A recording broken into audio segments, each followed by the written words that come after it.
We'll read again from Psalm 121 and verse 5. மீண்டுமாக சங்கீதம் 121 சங்கீதம் 5ஆம் வசனத்தை வாசிப்போம்.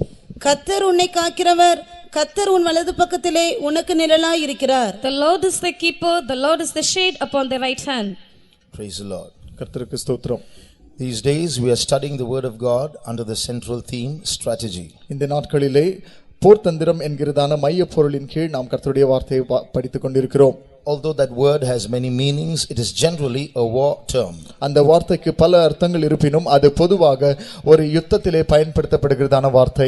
As we saw yesterday, Israel was a theocracy, a kingdom ruled by God. நேற்று நாம் பார்த்தது போல இஸ்ரவேல் தேசம் ஒரு இறையாட்சியாக தேவனால் ஆட்சி செய்யப்பட்டதான ஒரு ராஜ்யமாக காணப்பட்டது. We are also a theocracy, a people ruled by God. நாமும் கூட இறையாட்சியை சேர்ந்தவர்களாக தேவனால் ஆட்சி செய்யப்பட்டவர்களாய் காணப்படுகிறோம். We have a huge kingdom that is against us. நமக்கு விரோதமாக காணப்படுகிறதான ஒரு மிகப்பெரிய ராஜ்யம் உண்டு. So we are in the middle of a big warfare. எனவே நாம் ஒரு மிகப்பெரிய யுத்த களத்தின் மத்தியிலே காணப்படுகிறோம். Our enemy makes plans against us. நம்முடைய சத்துரு நமக்கு விரோதமாக அவன் திட்டம் தீட்டுகிறான். That's what we just sang in the English song now. அதைத்தான் நாம் இப்பொழுது ஆங்கில பாடலிலே பாடினோம். But God also makes plans on our behalf against the adversary. ஆனால் தேவனும் நம்முடைய சார்பாக எதிராளிக்கு விரோதமாக திட்டங்களை தீட்டுகிறார். So yesterday we saw a few ways in which the devil makes strategies against us. நேற்றைய தினத்திலே எப்படி பிசாசு நமக்கு விரோதமாக திட்டம் தீட்டுகிறான் அல்லது போர் தந்திரங்களை பயன்படுத்துகிறான் என்பதை குறித்து நாம் பார்த்தோம். One such strategy is called besieging, as we saw yesterday. அப்படி பார்த்த ஒரு போர் தந்திரம் நேற்று நாம் பார்த்தது போல முற்றுகை போடுவது. He besieges us to force us to surrender to him. நம்மை அவனுக்கு சரணடை செய்யும்படியாக நம்மை நிர்பந்திக்கும்படியாக அவன் நமக்கு முற்றுகை போடுகிறான். He besieges us to make us starve to death in the soul. நம்முடைய ஆத்மாவிலே நாம் பட்டினியாகி காணப்படும்படியாக அப்படி மரித்து போகும்படியாக அவன் நமக்கு முற்றுகை போடுகிறான். He besieges us to abduct us and to reprogram us and to use us for his kingdom. அவன் நம்மை கடத்தி கொண்டு போய் நம்முடைய காரியங்களை எல்லாம் அவன் பிரகாரமாக செய்யும்படியாக அவன் நம்மை முற்றுகை போடுகிறான். Sometimes in besieging, the enemy also builds forts against the fort that we have built to protect ourselves. சில வேளைகளில் முற்றுகை போடும் பொழுது சத்துரு நாம் கட்டியிருக்கிறதான அந்த கோட்டைகளை கொத்தளங்களை சுற்றி அவனும் கொத்தளங்களை போடுகிறான். Suppose there's a fort here. ஒருவேளை இங்கே ஒரு கோட்டை இருக்கிறது என்று வைத்துக் கொள்வோம். Suppose the enemy builds a fort around the fort. இந்த கோட்டையை சுற்றிலும் சத்துரு இன்னொரு கோட்டை அல்லது கொத்தளங்களை போடுகிறான் என்று வைத்துக் கொள்வோம். Then you can't come out. அப்படி என்றால் நம்மால் வெளியே போக முடியாது. If you read Ezekiel chapter 4, எசேக்கியேல் 4ஆம் அதிகாரத்தில் நாம் வாசிக்கும் பொழுது and read the first 2 verses. முதல் 2 வசனங்களை வாசிப்போம். மனுபுத்திரனே, நீ ஒரு செங்கலை எடுத்து அதை உன்முன் வைத்து அதன் மேல் எருசலேம் நகரத்தை வரைந்து அதற்கு விரோதமாக முற்றுகை போட்டு அதற்கு விரோதமாக கொத்தளங்களை கட்டி அதற்கு விரோதமாக மண்மேடு போட்டு அதற்கு விரோதமாக இராணுவங்களை நிறுத்தி சுற்றிலும் அதற்கு விரோதமாக மதிலிடிக்கும் எந்திரங்களை வை. So here we see the enemy building a fort around Jerusalem, which is already a fort. இங்கே எதிராளி எருசலேமை சுற்றிலும் அவன் ஒரு கொத்தளங்களை போடுகிறான். அது ஏற்கனவே அது ஒரு கோட்டையாக காணப்படுகிறது. God is asking Ezekiel to make a model of Jerusalem. This is only a demonstration of what was soon to happen. சீக்கிரத்தில் நடைபெற போகிறதான ஒரு காரியத்தை குறித்து ஒரு மாதிரியை தேவன் எசேக்கியேலை செய்யும்படியாக சொல்லுகிறார். அவன் இப்பொழுது ஒரு மாதிரியை செய்ய வேண்டும். So a fortress is supposed to protect us inside. ஒரு கோட்டை நம்மை உள்புறத்திலிருந்து பாதுகாக்க வேண்டியது. Sometimes the enemy will make fortresses to prevent us from getting outside. சில வேளைகளில் சத்துரு நம்மை வெளியே போக விடாதபடிக்கு நம்மை சுற்றிலும் அவன் கொத்தளங்களை போடுவான். If you turn to Luke chapter 19, நாம் லூக்கா சுவிசேஷம் 19ஆம் அதிகாரத்துக்கு நம்முடைய வேதங்களை திருப்போமானால் read verses 43 and 44. 43ஆம் 44ஆம் வசனங்களை வாசிப்போம். உன்னை சந்திக்கும் காலத்தை நீ அறியாமற் போனபடியால் உன் சத்துருக்கள் உன்னை சூழ மதில் போட்டு உன்னை வளைந்து கொண்டு எப்பக்கத்திலும் உன்னை நெருக்கி உன்னையும் உன்னிலுள்ள உன் பிள்ளைகளையும் தரையாக்கி போட்டு உன்னிடத்தில் ஒரு கல்லின் மேல் ஒரு கல்லிராதபடிக்கு செய்யும் நாட்கள் உனக்கு வரும் என்றார். This is a warning not only to the literal Israel, but it's a warning to the spiritual Jerusalem as well. இது எழுத்தின்படியான எருசலேமுக்கு கொடுக்கப்பட்டதான ஒரு எச்சரிக்கை மட்டுமல்ல, ஆவிக்குரிய எருசலேமுக்கும் கொடுக்கப்படுகிறதான ஒரு எச்சரிக்கை. God says, I warned you so many times. நான் உன்னை பலமுறை எச்சரித்து விட்டேன் என்று கர்த்தர் சொல்கிறார். Now a time is going to come when the enemy is not just going to besiege you, he is going to build fortresses around you. சத்துரு உன்னை முற்றுகை போடுவது மட்டுமல்ல, அவன் உன்னை சூழ மதில் போட்டு உன்னை வளைந்து கொள்ள போகிறான். அப்படிப்பட்ட ஒரு காலம் வரப்போகிறது. You who are supposed to be the joy of the whole earth, சர்வ பூமியின் மகிழ்ச்சியாய் இருக்க வேண்டிய நீ, your city is going to be your own burial ground, because they will lay thee in with the ground with your children. உன்னுடைய பட்டணம் தானே உன்னை அடக்கம் செய்யும் சவக்குழியாக மாறிவிடும். ஏனென்றால் அவர்கள் உன்னை உன்னுடைய பிள்ளைகளோடு கூட சேர்ந்து அவர்கள் உன்னை தரையாக்கி போடுவார்கள். Once again I want to tell you that we all collectively and individually have a big enemy.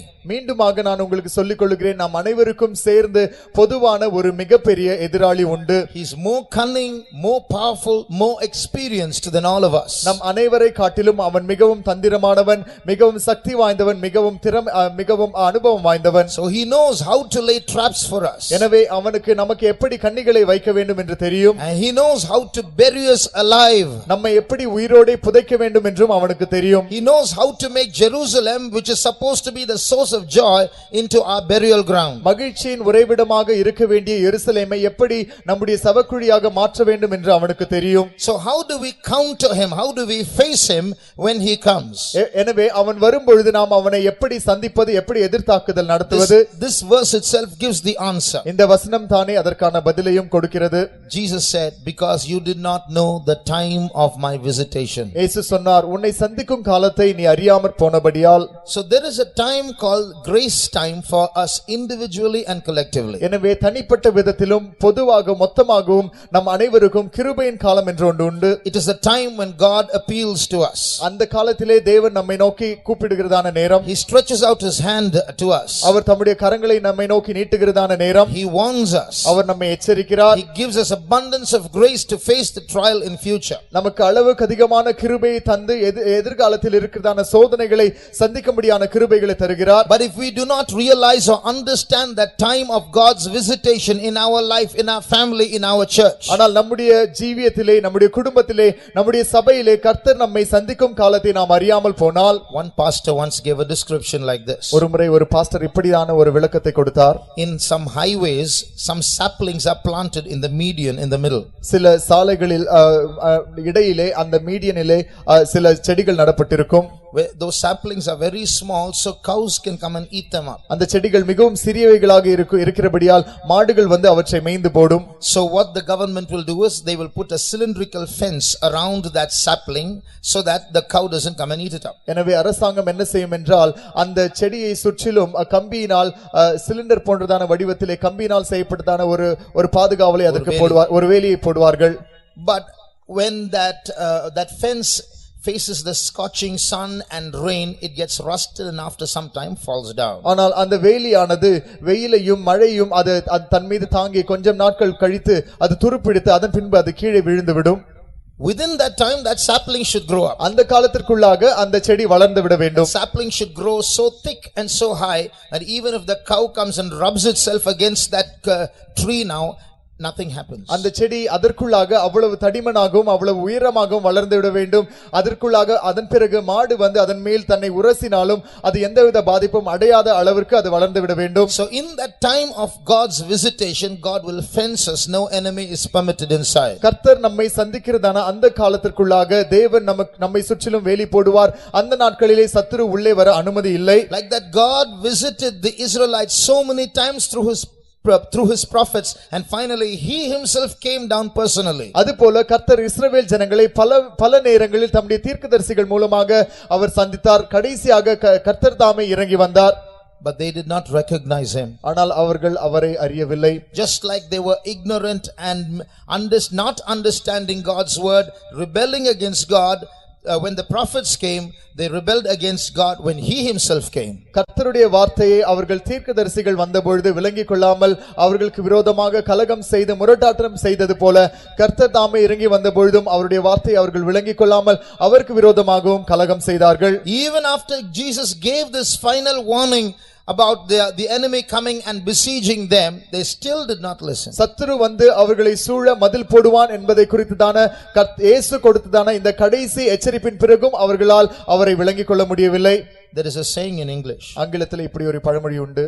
we learn from history that we do not learn from history. நாம் சரித்திரத்தில் கற்றுக்கொள்ளாத காரியங்களை நாம் சரித்திரத்திலிருந்து கற்றுக்கொள்கிறோம். That is, we learn from history that we do not learn from history. நாம் சரித்திரத்திலிருந்து கற்றுக்கொள்வதில்லை என்று சரித்திரத்திலிருந்து கற்றுக்கொள்கிறோம். நாம் சரித்திரத்திலிருந்து கற்றுக்கொள்வதில்லை என்று சரித்திரத்திலிருந்து கற்றுக்கொள்கிறோம். That means the Israelites were warned, they didn't receive the warning, they perished. Now we are reading it, we are being warned by it, but still we don't receive the warning. We perish. So we learn from history that we do not learn from history. இஸ்ரவேல் ஜனங்கள் எச்சரிக்கப்பட்டார்கள், அவர்கள் எச்சரிப்படையவில்லை, அதனால் அவர்கள் அழிந்தார்கள். அவை எழுதப்பட்டிருக்கின்றன, அவற்றை நாம் வாசிக்கிறோம், நாம் எச்சரிக்கப்படுகிறோம், நாம் உணராமல் நாமும் அழிவோம். எனவே சரித்திரத்திலிருந்து நாம் கற்றுக்கொள்வதில்லை என்பதை நாம் கற்றுக்கொள்கிறோம். So at least in this time we should realize that we have an enemy and we should learn to cooperate with that God who is the king of this kingdom so that we can be safe when the enemy comes. எனவே இந்த காலத்திலாவது சத்துரு வரும்பொழுது நாம் எச்சரிக்கையாக இருக்கும்படியாக நமக்கு ஒரு ராஜா சத்துருக்கு விரோதமாக கிரியை செய்கிறார் என்பதை நாம் அறிந்து கொள்ள வேண்டும். God gives us grace time to grow so that when the war time comes we are strong. நாம் வளரும்படியாக யுத்த காலம் வரும்பொழுது நாம் பலனடைந்தவர்களாக காணப்படும்படியாக தேவன் நமக்கு கிருபையின் காலத்தை தருகிறார். But like those foolish virgins, we sleep when everything is all right, and when trouble comes, that's when we get on our knees and it's too late. ஆனால் அந்த புத்தியில்லாத கன்னிகைகளைப் போல எல்லாம் சரியாக இருக்கும் பொழுது நாம் படுத்து உறங்குகிறோம், ஆனால் பிரச்சனை வரும்பொழுது அப்பொழுதுதான் நம்முடைய முழங்காலில் நாம் நிற்கிறோம், ஆனால் அதற்குள்ளாக காலம் கடந்து போய்விட்டது. So God should give us wisdom to understand when God is dealing with us about the future. தேவன் நம்மோடு எதிர்காலத்தை குறித்து இடைப்படும் பொழுது அதை விளங்கிக் கொள்ளும்படியான ஞானத்தை தேவன் நமக்கு தர வேண்டும். That's why the King Solomon says in the Proverbs, go to the ant thou sluggard and learn from it. எனவே தான் சாலமோன் நீதிமொழிகளிலே சொல்லுகிறான், சோம்பேறியே எறும்பினிடத்தில் போய் நீ ஞானத்தை கற்றுக்கொள். So the small ant is so wise that it learns to gather in the summer. சிறிய எறும்பானது கோடை காலத்திலே தன்னுடைய ஆகாரத்தை சேர்த்துக் கொள்ளும்படியாக அது ஞானமுள்ளதாய் காணப்படுகிறது. You can go in the rain, you can hold an umbrella and get preserved, but if one drop of rain falls on an ant, it will die. நீங்கள் மழையிலே நீங்கள் வெளியே போகலாம், உங்கள் மீது நீங்கள் ஒரு குடையை பிடித்துக் கொள்ளலாம், ஆனால் ஒரு எறும்பு வெளியே செல்லும் என்றால் ஒரு சொட்டு தண்ணீர் அதன் மீது விழும் என்றால் அது மரித்து போகலாம். So it gathers in the summer so that it can hide all winter. எனவே அது கோடை காலத்திலே தன்னுடைய ஆகாரத்தை சேர்த்து குளிர்காலத்திலே அது ஒளிந்து கொள்ள செய்கிறது. So this is gathering time for us. இது நாம் சேர்க்கிறதான காலமாய் இருக்கிறது. Time to gather his grace. அவருடைய கிருபையை சேகரிக்கிறதான காலம். Time to gather the anointing. அபிஷேகத்தை சேகரிக்கிறதான காலம்.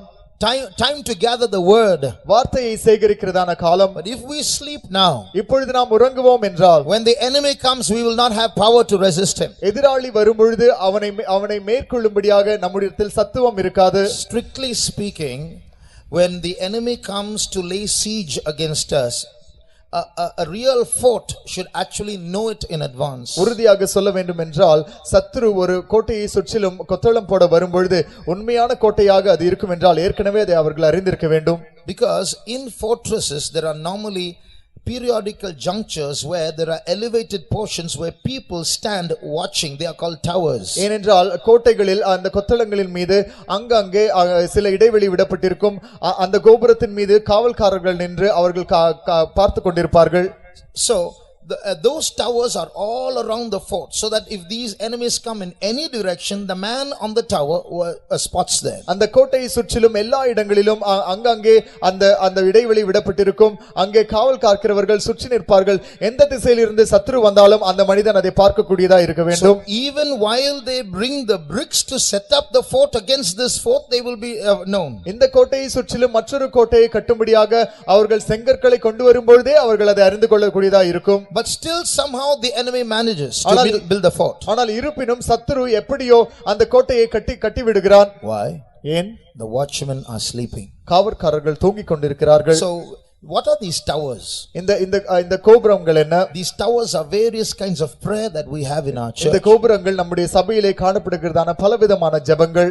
We are supposed to be having family prayers, personal prayers, early morning praising, area prayers, fasting prayers, Bible studies, starring meetings, sanctification meetings, Sunday services, so all night prayer. So many kinds and varieties and categories of prayers we are supposed to have. These are our towers. பலவிதமான ஜெபங்கள் நமக்கு உண்டு. தனிப்பட்ட ஜெபம், குடும்ப ஜெபம், area ஜெபம், காத்திருப்பு கூட்டம், சுத்திகரிப்பு கூட்டம், முழு இரவு ஜெபம் என்று பலவிதமான விதவிதமான ஜெபங்கள் நமக்கு உண்டு. இவைகள் தான் காவல் கோபுரங்கள். If you turn to Psalm 48 48ஆம் சங்கீதத்துக்கு நம்முடைய வேதத்தை திருப்புவோமானால் and read verse 13. 13ஆம் வசனத்தை வாசிப்போம். Sorry, verse 12. 12ஆம் வசனம். சீயோனை சுற்றி உலாவி அதன் கொத்தளங்களை எண்ணுங்கள்.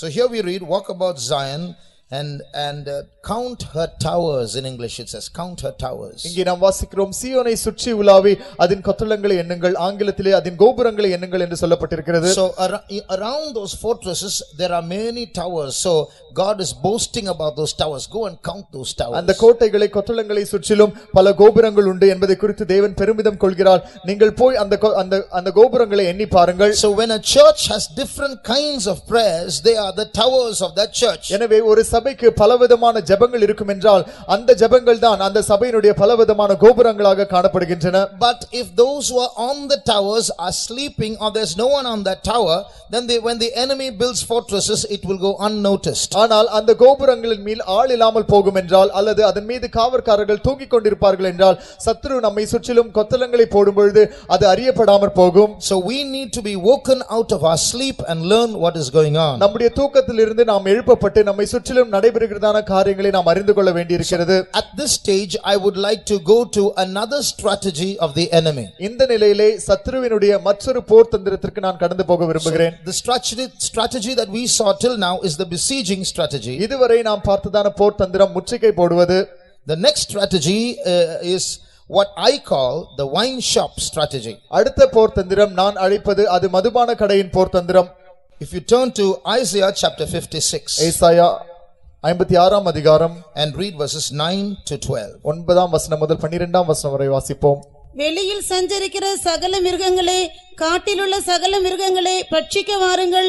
அவனுடைய காவக்காரர் எல்லாரும் ஒன்றுமறியாத குருடர், அவர்கள் எல்லாரும் குலைக்க மாட்டாத ஊமையான நாய்கள், தூக்க மயக்கமாய் புலம்புகிறவர்கள், படுத்துக் கொள்ளுகிறவர்கள், நித்திரை பிரியர், திருப்தியிடாமல் இருக்கும் பெருவயிற்று நாய்கள், பகுத்தறிவில்லாத மேய்ப்பர், அவர்களில் ஒவ்வொருவனும் தன் தன் வழியையும் அவனவன் தன் தன் மூளையிலிருந்து தன் தன் பொலிவையும் நோக்கி கொண்டிருக்கிறான்.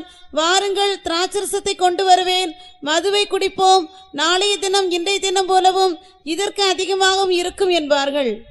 Hidden in these verses is a very cunning strategy of the enemy. இந்த வசனத்திலே சத்துருவினுடைய மிகவும் தந்திரமான ஒரு போர் தந்திரம் அடங்கி இருக்கிறது. Actually this is two strategies merged into two. சொல்லப்போனால் இரண்டு போர் தந்திரங்கள் ஒன்றாக இதிலே இணைந்து இருக்கிறது.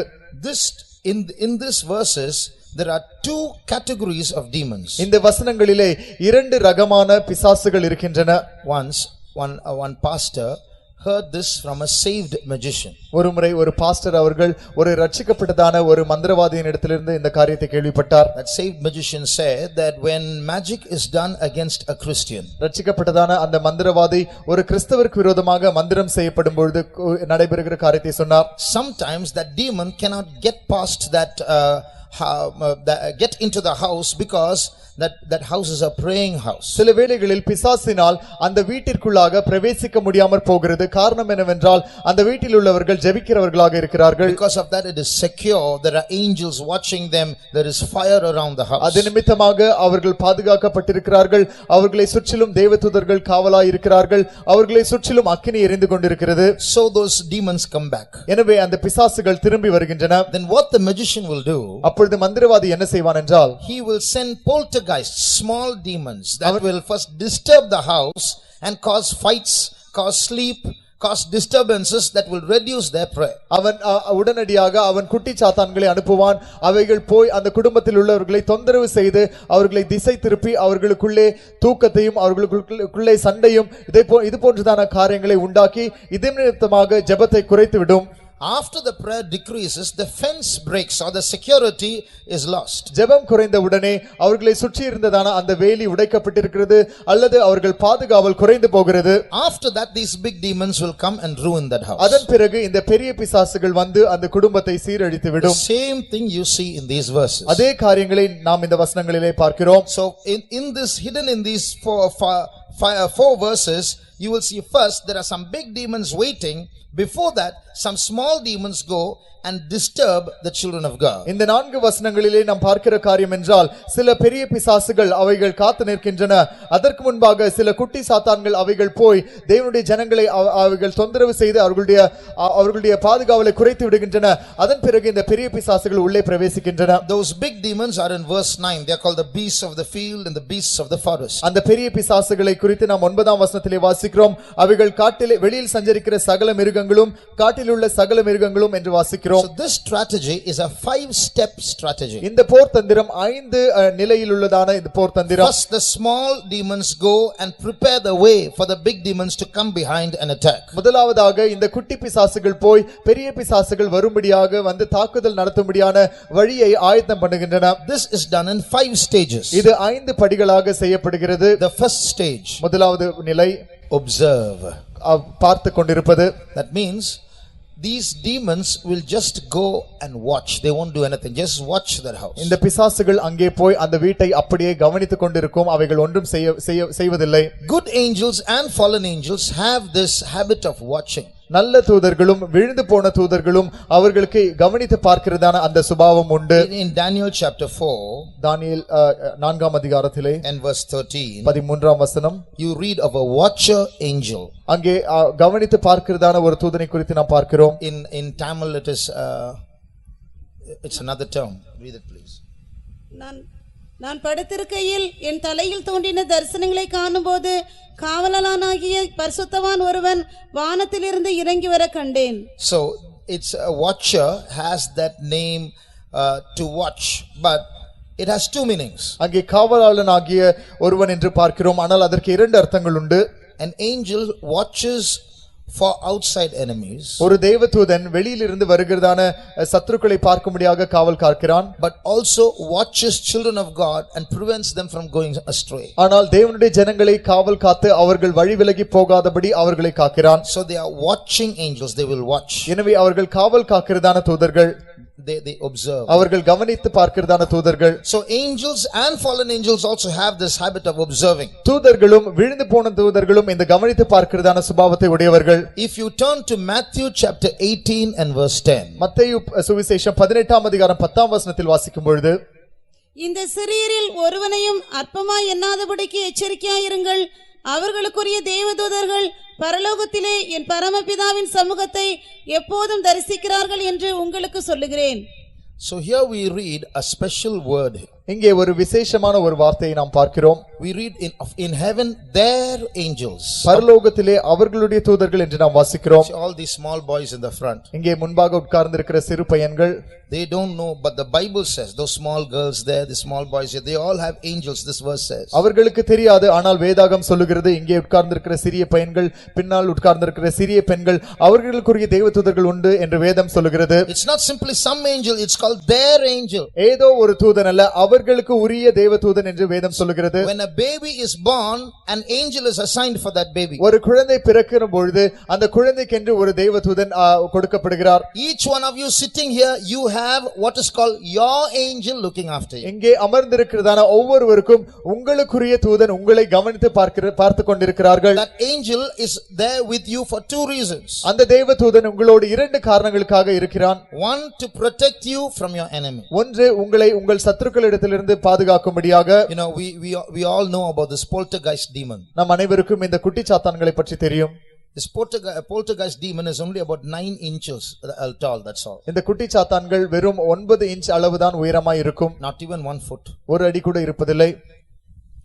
But this poltergeist was once a good angel. ஆனால் இந்த குட்டி சாத்தான்கள் ஒரு காலத்திலே அவைகள் நல்ல தேவதூதர்களாய் இருந்தார்கள். Why should God create such small angels? ஏன் தேவன் இவ்வளவு சிறியதான தூதர்களை உண்டாக்கி இருக்க வேண்டும்? Possibly for little children. அது ஒருவேளை சிறு பிள்ளைகளுக்காக இருந்திருக்கலாம். These poltergeists are short but very powerful. இந்த குட்டி சாத்தான்கள் மிகவும் குள்ளமாக இருக்கின்றன, ஆனால் மிகவும் சக்தி வாய்ந்தவை. It can kill human beings. அவைகள் மனிதரை கொல்லக்கூடியவை. If that fallen small angel is so powerful, imagine how powerful that angel is which is not fallen, a small angel. அந்த விழுந்து போனதான ஒரு குட்டி சாத்தானுக்கு இவ்வளவு சக்தி இருக்கும் என்றால் விழுந்து போகாத நல்ல தேவதூதர்களுக்கு எவ்வளவு சக்தி இருக்கும் என்று யோசித்து பாருங்கள். குட்டி தூதர்களுக்கு விழுந்து போகாத குட்டி தூதர்களுக்கு எவ்வளவு சக்தி இருக்கும். So those angels that are watching small children are very powerful angels. சிறு பிள்ளைகளை கவனித்து பார்க்கிறதான அந்த தூதர்கள் அவைகள் மிகவும் சக்தி வாய்ந்தவர்கள். But they don't make personal friendship with us. ஆனால் அவர்கள் நம்மோடு தனிப்பட்ட விதத்திலே அவர்கள் சிநேகிதம் வைத்துக் கொள்வதல்ல.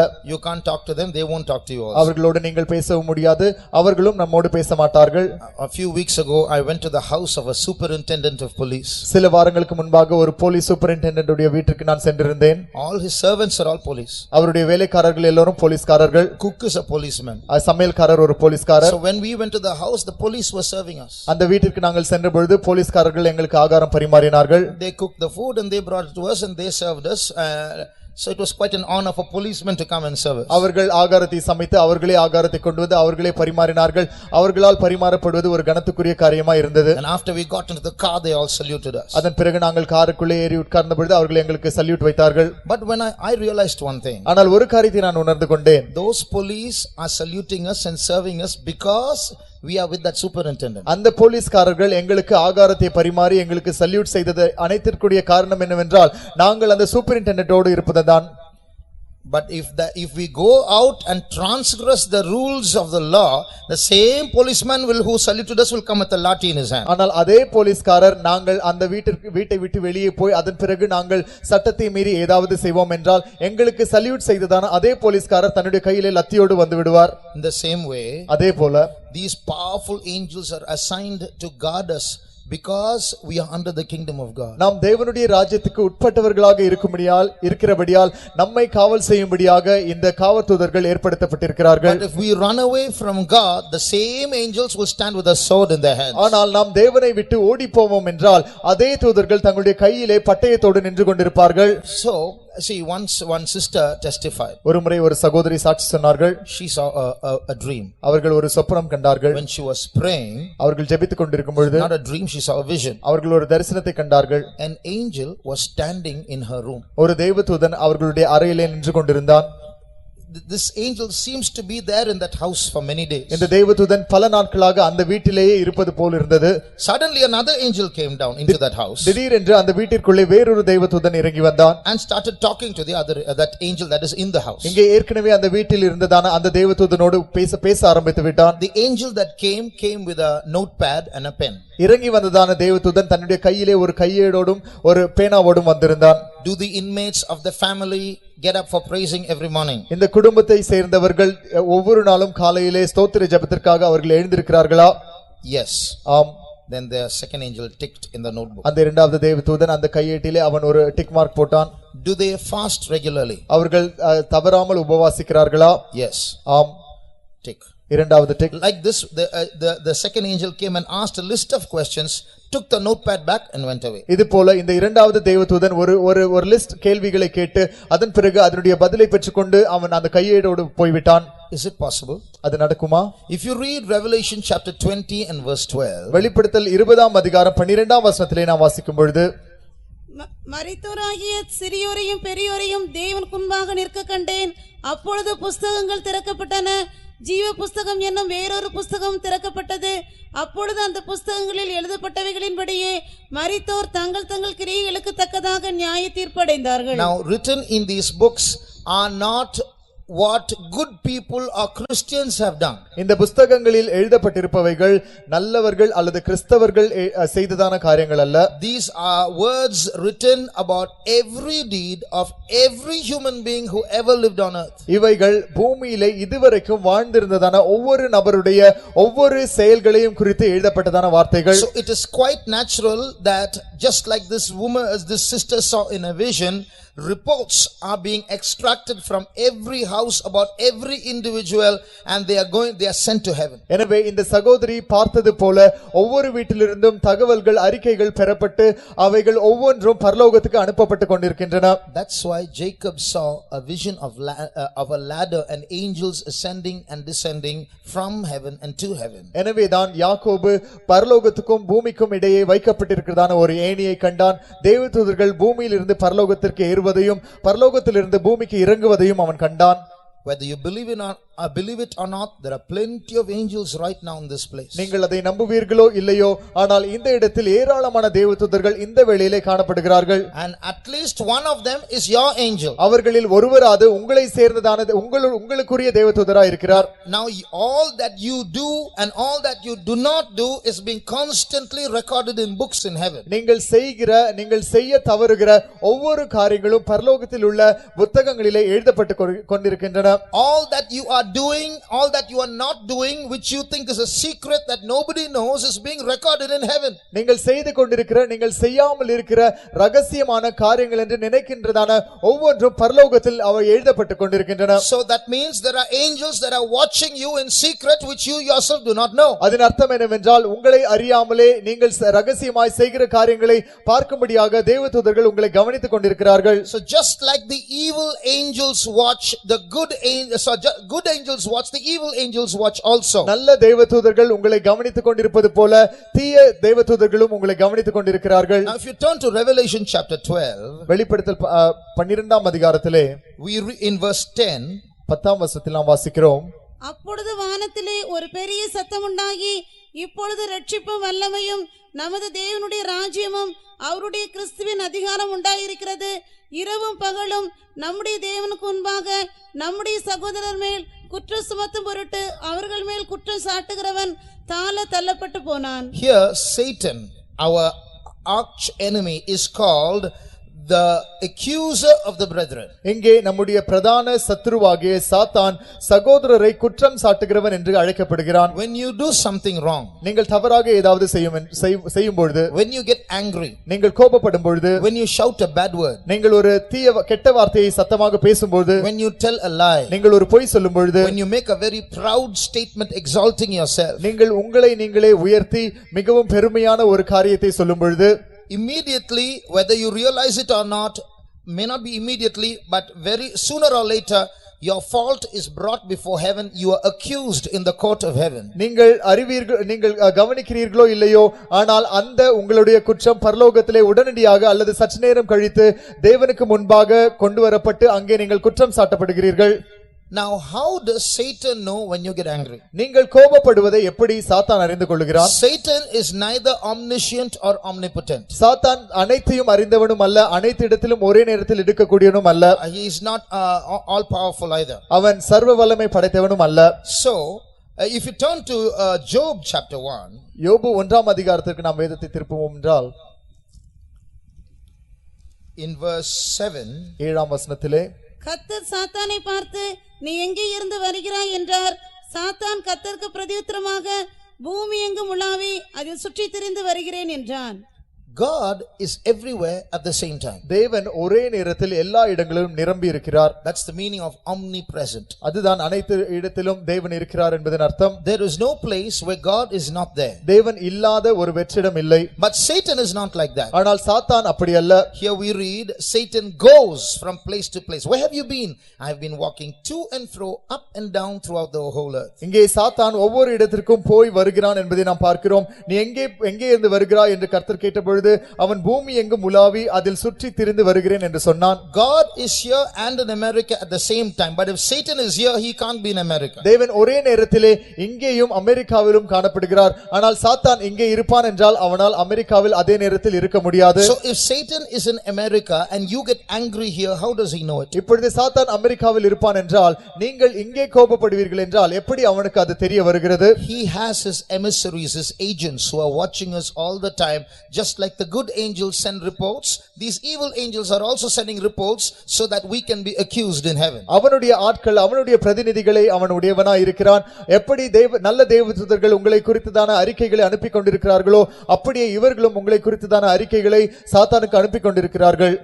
So there are evil angels also, just like there are good angels all over this place. There are evil angels watching us. எனவே இந்த இடத்தை சூழ நல்ல தேவதூதர்கள் இருப்பதைப் போல விழுந்து போன தேவதூதர்களும் இங்கே காணப்படுகிறார்கள். they're watching us? அவர்கள் நம்மை கவனித்துக் கொண்டிருக்கிறார்கள். Why are they watching us? அவர்கள் ஏன் நம்மை கவனித்துக் கொண்டிருக்கிறார்கள்? What are they looking for? அவர்கள் என்னத்தை எதிர்பார்த்து கொண்டிருக்கிறார்கள்? This scripture portion, coming back to Isaiah 56, you will find the answer there. மீண்டுமாக ஏசாயா 56 அதிகாரம் உள்ள வசனங்களுக்கு நாம் திரும்பி வருவோம் என்றால் அதற்குரியதான விடையை நாம் அங்கே காண்கிறோம். In verse 11 we look at, as we see the Israelites, they are looking to their own way. அங்கே 11ஆம் வசனத்திலே நாம் இஸ்ரவேலர்களை குறித்து வாசிக்கிறோம். அவனவன் தன் வழியை நோக்கிக் கொண்டிருக்கிறான். So if you have something called your own way, that's what the devil wants. உங்களுக்குரிய சொந்த வழி என்று ஏதாவது இருக்கும் என்றால் சத்துரு அதைத்தான் எதிர்பார்க்கிறான். That own way is a way that does not belong to the will of God. உங்கள் சொந்த வழி அது தேவனுடைய சித்தத்துக்கு உட்பட்ட வழி அல்ல. Now listen carefully. இப்பொழுது கவனமாக கேளுங்கள். Although we all want to do the will of God, நாம் அனைவரும் தேவனுடைய சித்தத்தை செய்ய விரும்பினாலும் we all have our own ways. நம் அனைவருக்கும் நம்முடைய சொந்த வழிகள் உண்டு. And that own way is our weak point. அந்த சொந்த வழி நம்முடைய பலவீனமான அது இடமாக காணப்படுகிறது. And that own way is the avenue for Satan to enter into our lives. அந்த சொந்த வழி சாத்தான் நம்முடைய ஜீவிதத்திற்குள்ளே பிரவேசிக்கும்படியான நுழைவாயிலாய் காணப்படுகிறது. There are some parts where the will of God is compatible with our will. We are ready to do that. சில வேளைகளில் நம்முடைய சொந்த வழி தேவனுடைய சித்தத்துக்கு ஏற்பட்டதாய் காணப்படுகிறது. அப்பொழுது நாம் அதை செய்ய விரும்புகிறோம். But there are many ways, many situations where God's will crisscrosses our own will. ஆனால் பல வேளைகளில் நம்முடைய சொந்த வழி தேவனுடைய சித்தத்தோடு அது குறுக்கிடுகிறதாக காணப்படுகிறது. And at that time, if we choose our own way, it will be dangerous for us. அந்த வேளைகளில் நம்முடைய சொந்த வழியை நாம் தெரிந்து கொள்வோம் என்றால் அது நமக்கு ஆபத்தாக முடியும். For example, உதாரணமாக some will say, why should I go for all the meetings in the course of the week? Sunday once a week is enough. சிலர் சொல்வார்கள், வாரத்தில் நடைபெறுகிறதான அனைத்து கூட்டங்களுக்கும் நான் ஏன் போக வேண்டும்? ஞாயிற்றுக்கிழமை ஒரு கூட்டம் போதும். I am not bad. நான் கெட்டவன் அல்ல. I am not sinning. I go Sunday, that's enough for me. I don't sin at all. நான் பாவம் செய்வதில்லை. நான் ஞாயிற்றுக்கிழமைகளில் போகிறேன், அது எனக்கு போதும். Only those who are weak and unspiritual need to go for many meetings. I am quite good. பலவீனமாக இருக்கிறவர்கள், ஆவிக்குரியவர்கள் அல்லாதவர்கள் அனைத்து கூட்டத்திற்கும் போக வேண்டும். நான் நன்றாகத்தான் இருக்கிறேன். So many people are getting filled in the spirit and shouting and screaming and all. That's all for immature people. As you grow, you should become very decent. அநேகர் அவர்கள் சத்தமிட்டு ஆவியிலே நிறைந்து கொண்டிருக்கிறார்கள். நான் அப்படி அல்ல, நான் முதிர்ச்சி அடைந்தவன். முதிர்ச்சி அடையாதவர்களுக்கு தான் அந்த காரியங்கள். Or you may say, all these sermons that they preach, it's nice to hear, but practically, it's very easy to preach, but practically to live all this is not possible. இல்லாவிட்டால் நீங்கள் சொல்லலாம், அவர்கள் பேசுகிறதான பிரசங்கங்கள் அனைத்தும் கேட்க மிகவும் நன்றாகத்தான் இருக்கின்றன, பேசுவது மிகவும் எளிதுதான், ஆனால் நடைமுறையில் அவை மிகவும் கடினமான காரியங்கள். If we say, Jesus is coming very, very soon, your heart will say, oh, that's what they've been saying all the time, so it's not going to be very soon. இயேசு அதிக சீக்கிரமாக வரப்போகிறார் என்று பிரசங்கிப்போம் என்றால் அதை கேட்டு நீங்கள், ஆம், இதைத்தான் நாங்கள் நீண்ட நாட்களாக கேட்டுக்கொண்டிருக்கிறோம், எனவே அவர் சீக்கிரம் வரப்போவதில்லை. These Pentecostal preach about divine healing, all that's for servants of God who are not married. Even if they die, there's no loss for them. இந்த பெந்தேகோஸ்தேக்காரர்கள் தெய்வீக சுக சத்தியத்தை குறித்து பேசுகிறார்கள். அவை அனைத்தும் ஊழியக்காரர்களுக்கு தான். அவர்கள் விவாகம் செய்யவில்லை, அவர்கள் மரித்தாலும் கூட எந்த நஷ்டமும் இல்லை. So like that we have some own ways, our own doctrines, our own pocket teachings. எனவே அதே போல நம்முடைய சொந்த வழிகள், நம்முடைய சொந்த உபதேசங்கள், நம்முடைய கையிலே நாம் வைத்திருக்கிறதான உபதேசங்கள் நமக்கு உண்டு. Now when these evil angels watch us, this is what they are watching for.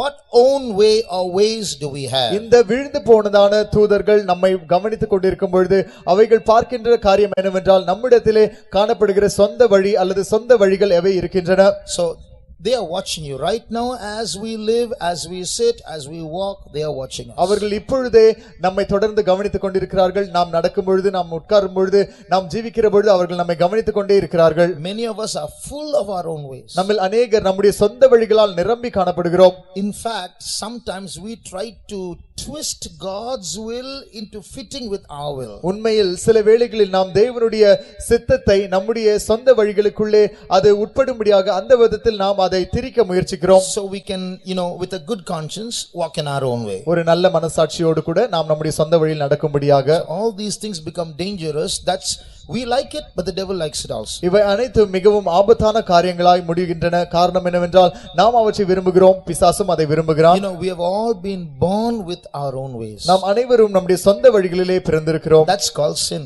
அதுதான் பாவம் என்று அழைக்கப்படுகிறது. Sin is the tendency to move away from God. பாவம் தேவனை விட்டு விலகி செல்லக்கூடிய தன்மை உடையது. So what is that area where you have your own idea, your own doctrine, your own argument, your own desire, your own stubborn way? That's what the devil is looking for. எனவே உங்களுக்குரியதான தனிப்பட்ட விளக்கம், உங்களுடைய தனிப்பட்டதான கருத்து, உங்களுடைய தனிப்பட்டதான காரியங்கள், இவை அனைத்தும் தான் சத்துரு உங்களிடத்திலிருந்து எதிர்பார்க்கிறதான காரியங்கள். You know, when the devil came to tempt Jesus, சோதிக்கிறவன் சாத்தான் இயேசுவை சோதிக்கும்படியாக வந்த பொழுது, that's what the devil was trying to get Jesus to do.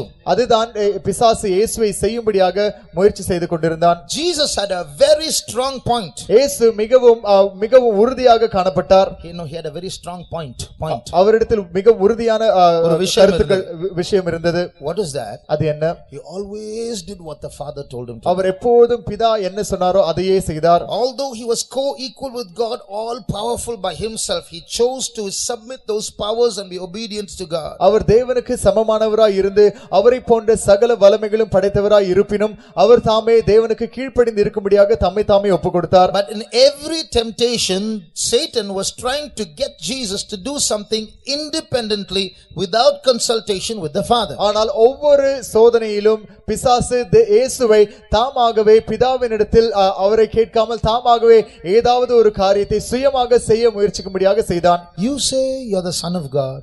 நீர் தேவகுமாரன் என்று உம்மை சொல்லிக் கொள்கிறீர். You have so much power. உமக்கு அதிக வல்லமை உண்டு. Come on, let's see if you can make those stones into bread. பாப்போம் இப்பொழுது உம்மால் இந்த கற்களை அப்பமாக மாற்ற முடியுமா என்று பார்ப்போம். Remember now Jesus is hungry. இப்பொழுது நீங்கள் நினைவில் கொள்ள வேண்டிய காரியம் என்னவென்றால் இயேசு பசியாய் இருக்கிறார். He could have easily said stones become bread, it would have become bread. அவர் மிகவும் எளிதாக இந்த கற்கள் அப்பமாகட்டும் என்று சொல்லி இருக்கலாம். உடனே அவைகள் அப்பமாய் மாறி இருக்கும். But he didn't do it. ஆனால் அவர் அதை செய்யவில்லை. He did not accept that challenge. அவர் அந்த சவாலை ஏற்றுக்கொள்ளவில்லை. Why? ஏன்? Without the Father's permission he will not do anything. பிதாவினுடைய அனுமதி இல்லாமல் அவர் எதையும் செய்ய மாட்டார். So Satan is challenging. You're the son of God, isn't it? Prove it. நீர் தேவனுடைய குமாரன் தானே, அதை நீர் நிரூபியும் என்று அவன் சவால் விடுகிறான். Did Jesus prove it? இயேசு அதை நிரூபித்தாரா? He proved it. Our நிரூபித்தார். He proved that he was the son of the Father not by making stones into bread but by obeying the Father. கற்களை அப்பமாக மாற்றுவதன் மூலமாக அல்ல, ஆனால் பிதாவுக்கு கீழ்ப்படிவதன் மூலமாக அவர் பிதாவினுடைய குமாரன் தான் என்பதை அவர் நிரூபித்தார். But because we are born with sin, every day we have some of our own ways in which we do not obey God. ஆனால் நாம் பாவத்தோடு நாம் பிறந்திருக்கிறபடியால் ஒவ்வொரு நாளும் நாம் தேவனுக்கு கீழ்ப்படியாத சில சொந்த வழிகள் நம்மிடத்திலே உண்டு. So that is the first step. எனவே அதுதான் முதல் படி. So in the first step of these 5 stages of the strategy of Satan, the devil's emissaries, the fallen angels, those watching angels will observe to see what our own ways are. சாத்தானுடைய பிரதிநிதிகளாகிய விழுந்து போன தூதர்களுடைய அவர்களுடைய கவனித்து பார்க்கிறதான அந்த போர் தந்திரத்தினுடைய 5 நிலைகளில் முதலாவது நிலை நீங்கள் சொந்த வழிகளை உடையவர்களாய் இருப்பீர்களா என்று பார்ப்பது. So the first step of the adversaries, observe. இந்த எதிராளியுடைய முதலாவது படி உங்களை கவனித்து பார்ப்பது. Second step is set up a wine shop. இரண்டாவது படி அங்கே ஒரு மதுபான கடையை திறப்பது. Now if you come back to that verse, நீங்கள் அந்த வசனத்திற்கு திரும்பி வருவீர்கள் என்றால், they all look to their own way. அவர்கள் அனைவரும் தங்களுடைய சொந்த வழியை பார்த்து கொண்டார்கள். Everyone for his gain. ஒவ்வொருவனும் தன்னுடைய பொழிவை நோக்கி கொண்டிருக்கிறான். So when we have our own way, நமக்கு நம்முடைய சொந்த வழி இருக்கும் பொழுது, and when we walk in that own way, அந்த சொந்த வழியிலே நாம் நடக்கும்போது, we are walking in that own way for a reason. ஒரு காரணத்தோடு தான் நாம் அந்த சொந்த வழியிலே நடக்கிறோம். That means we are expecting something at the end of that own way. That's why we are walking in it. அதன் அர்த்தம் என்னவென்றால் அந்த சொந்த வழியிலே நடப்பதன் மூலையிலே அதனுடைய முடிவிலே ஏதோ ஒரு காரியத்தை நாம் எதிர்பார்த்து கொண்டிருக்கிறோம். அதனால தான் அதிலே நடக்கிறோம்.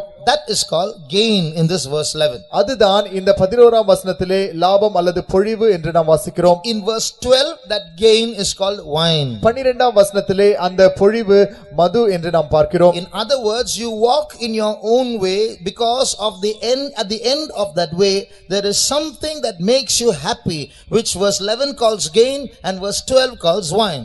மறு வார்த்தைகளில் நீங்கள் அந்த சொந்த வழியிலே நடப்பதன் காரணம் என்னவென்றால் அதன் முடிவிலே ஏதோ ஒரு காரியம் உங்களை மகிழ்விக்க கூடியதான காரியம் காணப்படுகிறது. அதை 11 வசனத்திலே நாம் பொழிவு என்று வாசிக்கிறோம், 12ஆம் வசனத்திலே அதை மது என்று வாசிக்கிறோம். You look at the prodigal son. நீங்கள் அந்த கெட்டுக்குமாரனை கவனித்து பாருங்கள். Half of the father's portion is for him. தகப்பனாருடைய பாதி சொத்துக்கள் அவனுக்கு சொந்தம். Anyway, when the father dies, he's going to get it. எப்படி இருந்தாலும் அவனுடைய தகப்பன் மரிக்கும் பொழுது அதை அவன் பெறத்தான் போகிறான். He didn't want to wait till then. ஆனால் அவனால் அதுவரைக்கும் காத்திருக்க முடியவில்லை. Write my portion to me fast, give me my portion. உடனடியாக இப்பொழுதே எழுதி என்னுடைய பங்கு எனக்கு கொடுத்து விடுங்கள். Why was he in a hurry? ஏன் அவன் மிகவும் அவசரமாக காணப்பட்டான்? Because he had his own way. ஏனென்றால் அவனுக்கு அவனுடைய சொந்த வழிகள் இருந்தன. He did not like to be under the father. அவன் தகப்பனுக்கு கீழ்ப்பட்டிருக்க அவன் விரும்பவில்லை. When he got his share finally, கடைசியாக அவனுடைய பங்கை அவன் பெற்றுக்கொண்ட போது one day came. ஒரு நாள் வந்தது. He converted his property into money. தன்னுடைய சொத்துக்களை அவன் பணமாக மாற்றிக்கொண்டான். And he went in his own way. அவன் தன்னுடைய சொந்த வழியிலே போனான். Because there was some gain at the end of the way. ஏனென்றால் அந்த வழியின் முடிவிலே அவனுக்கு ஏதோ ஒரு பொழிவு அல்லது லாபம் இருந்தது. He wanted to enjoy life as he liked, far away from the supervision of his father. தன்னுடைய தகப்பனாருடைய கட்டுப்பாட்டிற்கு வெளியே தூரத்தில் தன்னுடைய சொந்த வழியிலே தன்னுடைய ஜீவியத்தை அவன் அனுபவிக்க விரும்பினான். That's why he went to a far country so that he can live as he liked, unsupervised. எனவேதான் அவன் தூர தேசத்திற்கு கடந்து போனான். அந்த இடத்திலே அவனுடைய ஜீவியத்தை அவன் விரும்பின விதத்திலே கண்காணிப்பு இல்லாமல் அவனால் அங்கே அனுபவிக்க முடியும். In the same way, we all have our own ways, because at the end of that way there is some wine there that we are looking for, some gain that is going to make us happy. அதே விதத்திலே நம் அனைவருக்கும் நம்முடைய சொந்த வழிகள் உண்டு. அந்த வழியின் முடிவிலே அங்கே மதுபானம் உண்டு. நம்மை சந்தோஷப்படுத்துகிறதான ஏதோ ஒரு பொழிவு அங்கே காணப்படுகிறது. So what this devil will do, எனவே இந்த பிசாசு என்ன செய்வான்? or these small demons will do, அல்லது இந்த குட்டி சாத்தான்கள் என்ன செய்வார்கள்? observing us to see what is our own way. நம்முடைய சொந்த வழி என்ன என்று கண்டுபிடிக்கும்படியாக நம்மை கவனித்து பார்ப்பார்கள். They will find out that way. அவர்கள் அந்த வழிகளை கண்டுபிடிப்பார்கள். They will go ahead of us to the end of that way. அவைகள் அந்த வழியினுடைய முடிவுக்கு நமக்கு முன்பாகவே போய் சேர்ந்து விடுவார்கள். And set up that very wine that we are looking for. நாம் எதிர்பார்க்கிறதான அதே மதுபானத்தை அங்கே நமக்காக ஆயத்தம் செய்து வைப்பார்கள். That's why this is called the wine shop strategy. எனவேதான் இது மதுபான கடையினுடைய போர் தந்திரம் என்று அழைக்கப்படுகிறது. What you want, that is what the devil will provide. நீங்கள் எதை விரும்புகிறீர்களோ அதை தான் பிசாசு உங்களுக்கு கொடுப்பான். Sometimes when I'm addressing children, சில வேளைகளில் பிள்ளைகளோடு நான் பேசிக் கொண்டிருக்கும் பொழுது I will ask them a question. அவர்களிடத்தில் நான் இப்படி ஒரு கேள்வியை கேட்பேன். Have you seen people catching fish with a fishing line? ஜனங்கள் தூண்டிலை போட்டு மீன்களை பிடிப்பதை நீங்கள் பார்த்திருக்கிறீர்களா என்று நான் கேட்பேன். They'll say yes. அவர்கள் சொல்வார்கள் நாங்கள் பார்த்திருக்கிறோம். At least in pictures they would have seen it. படத்திலாவது அதை பார்த்திருப்பார்கள். So I'll ask you two questions. நான் அவர்களிடத்தில் கேட்பேன். நான் உங்களிடத்தில் இரண்டு கேள்விகளை கேட்க போகிறேன். When bait is kept for the fish, what is kept there?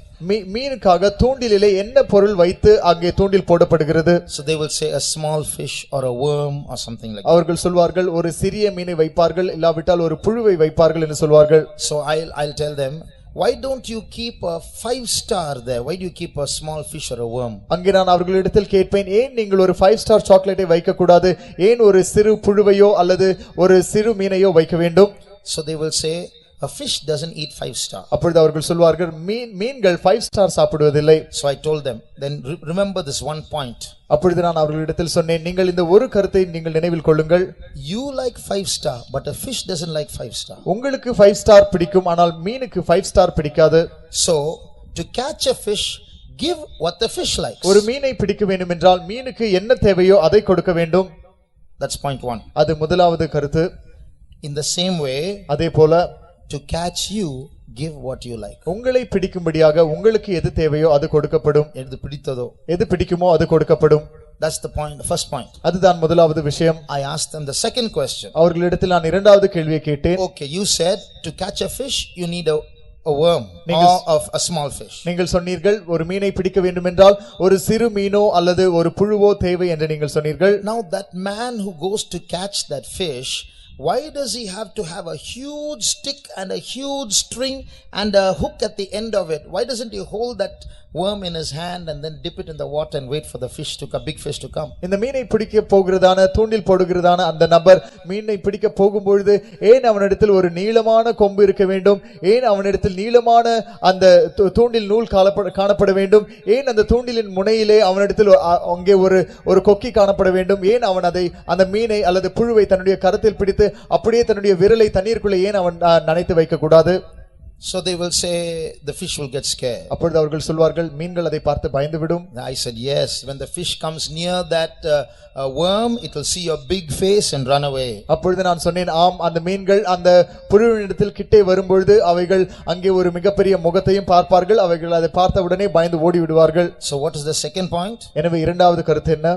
When you put the worm there, you hide yourself. நீங்கள் அங்கே புழுவை போடும் பொழுது உங்களை நீங்கள் மறைத்துக் கொள்வீர்கள். You stay behind. The fish should not see you, it should see only the worm. நீங்கள் பின்னால் இருந்து கொள்வீர்கள். அந்த மீன்கள் உங்களை பார்க்க கூடாது, பார்க்க முடியாது இருக்க வேண்டும், புழுக்களை மட்டுமே காண வேண்டும். This is a similar strategy that is taking place here right now. இங்கே இப்பொழுது நடைபெறுகிறதான இதே போன்றதான ஒரு காரியம்தான் இந்த போர்த்தந்திரம். When the devil finds out what you like, உங்களுக்கு எது விருப்பம் என்று பிசாசு கண்டுபிடிக்கும் போது, it goes ahead in your own way, stands at the end of that street and sets up a wine shop and invites you come. அவன் உங்களுக்கு முன்பாக சென்று நீங்கள் போகிறதான உங்கள் சொந்த வழியிலே அந்த முனையிலே நின்று உங்களுக்கு முன்பாக ஒரு மதுபான கடையை திறந்து உங்களை வாருங்கள் என்று அழைப்பான். And that's the beginning of your deception. அதுதான் உங்களுடைய வஞ்சகத்தினுடைய ஆரம்பமாய் இருக்கிறது. You are looking for something that is going to make you happy and there it is. உங்களை மகிழ்விக்க போகிறதான ஏதோ ஒரு காரியத்தை நீங்கள் எதிர்பார்த்து கொண்டிருக்கிறீர்கள், அதோ அது உங்களுக்கு முன்பாக இருக்கிறது. But you don't realize the devil is not there in the scene, he is behind. You see only the worm, only the wine, not the devil behind it. ஆனால் நீங்கள் உணராதிருக்கிற காரியம் என்னவென்றால் பிசாசு அந்த காட்சியிலே அங்க காணப்படுவதில்லை, அவன் பின்பாக மறைந்திருக்கிறான். நீங்கள் அந்த புழுவை பார்க்கிறீர்கள், அங்கே நீங்கள் மதுபானத்தை மட்டுமே நீங்கள் காணுகிறீர்கள், பிசாசை அல்ல. He will arrange some friends, he will arrange a website, he will arrange a newspaper, he will arrange a phone call or a message where somehow you are lured into that wine shop. நீங்கள் எப்படியாவது அந்த மதுபான கடைக்குள்ளே நீங்கள் வஞ்சகமாக இழுக்கப்படும்படியாக அவன் சில ஆட்களை ஏற்படுத்துவான், சில நண்பர்களை, சில வெப்சைட்களை, சில செய்தித்தாள்களை, சில குறுஞ்செய்திகளை அவன் உங்களுக்காக ஆயத்தப்படுத்தி வைத்து விடுவான். That's why you have to be very careful about those things in this world that make you happy. எனவேதான் இந்த உலகத்திலே உங்களை மகிழ்விக்கிறதான அந்த காரியங்களை குறித்து நீங்கள் மிகவும் கவனமுடையவர்களாய் இருக்க வேண்டும். Listen carefully. கவனமாக கேளுங்கள். It's a very important thing. இது மிகவும் முக்கியமான காரியம். All of us like to be happy. நாம் அனைவரும் மகிழ்ச்சியாக இருக்க விரும்புகிறோம். It's natural. அது இயற்கையானதுதான். But be very careful about those things in this world that make you happy. ஆனால் இந்த உலகத்திலே உங்களை மகிழ்விக்கிறதான அந்த காரியங்களை குறித்து மிகவும் கவனமாய் இருங்கள். Because the source of that happiness, you will laugh, you will smile, you will jump, you will leap, you will be excited, but there might be a devil behind it separating you from God by this wine. நீங்கள் சிரிப்பீர்கள், நீங்கள் சந்தோஷப்படுவீர்கள், நீங்கள் துள்ளுவீர்கள், நீங்கள் மகிழ்ச்சி அடைவீர்கள், ஆனால் உங்களுக்கு பின்பாக அங்கே பிசாசு இருக்கிறான், அங்கே ஒரு மதுபான கடை இருக்கிறது. I often tell a particular incident that wherever I go. நான் போகிறதான எல்லா இடங்களிலும் அடிக்கடி நான் ஒரு குறிப்பிட்டதான நிகழ்ச்சியை குறிப்பிடுவேன். I don't know if I've told it here before.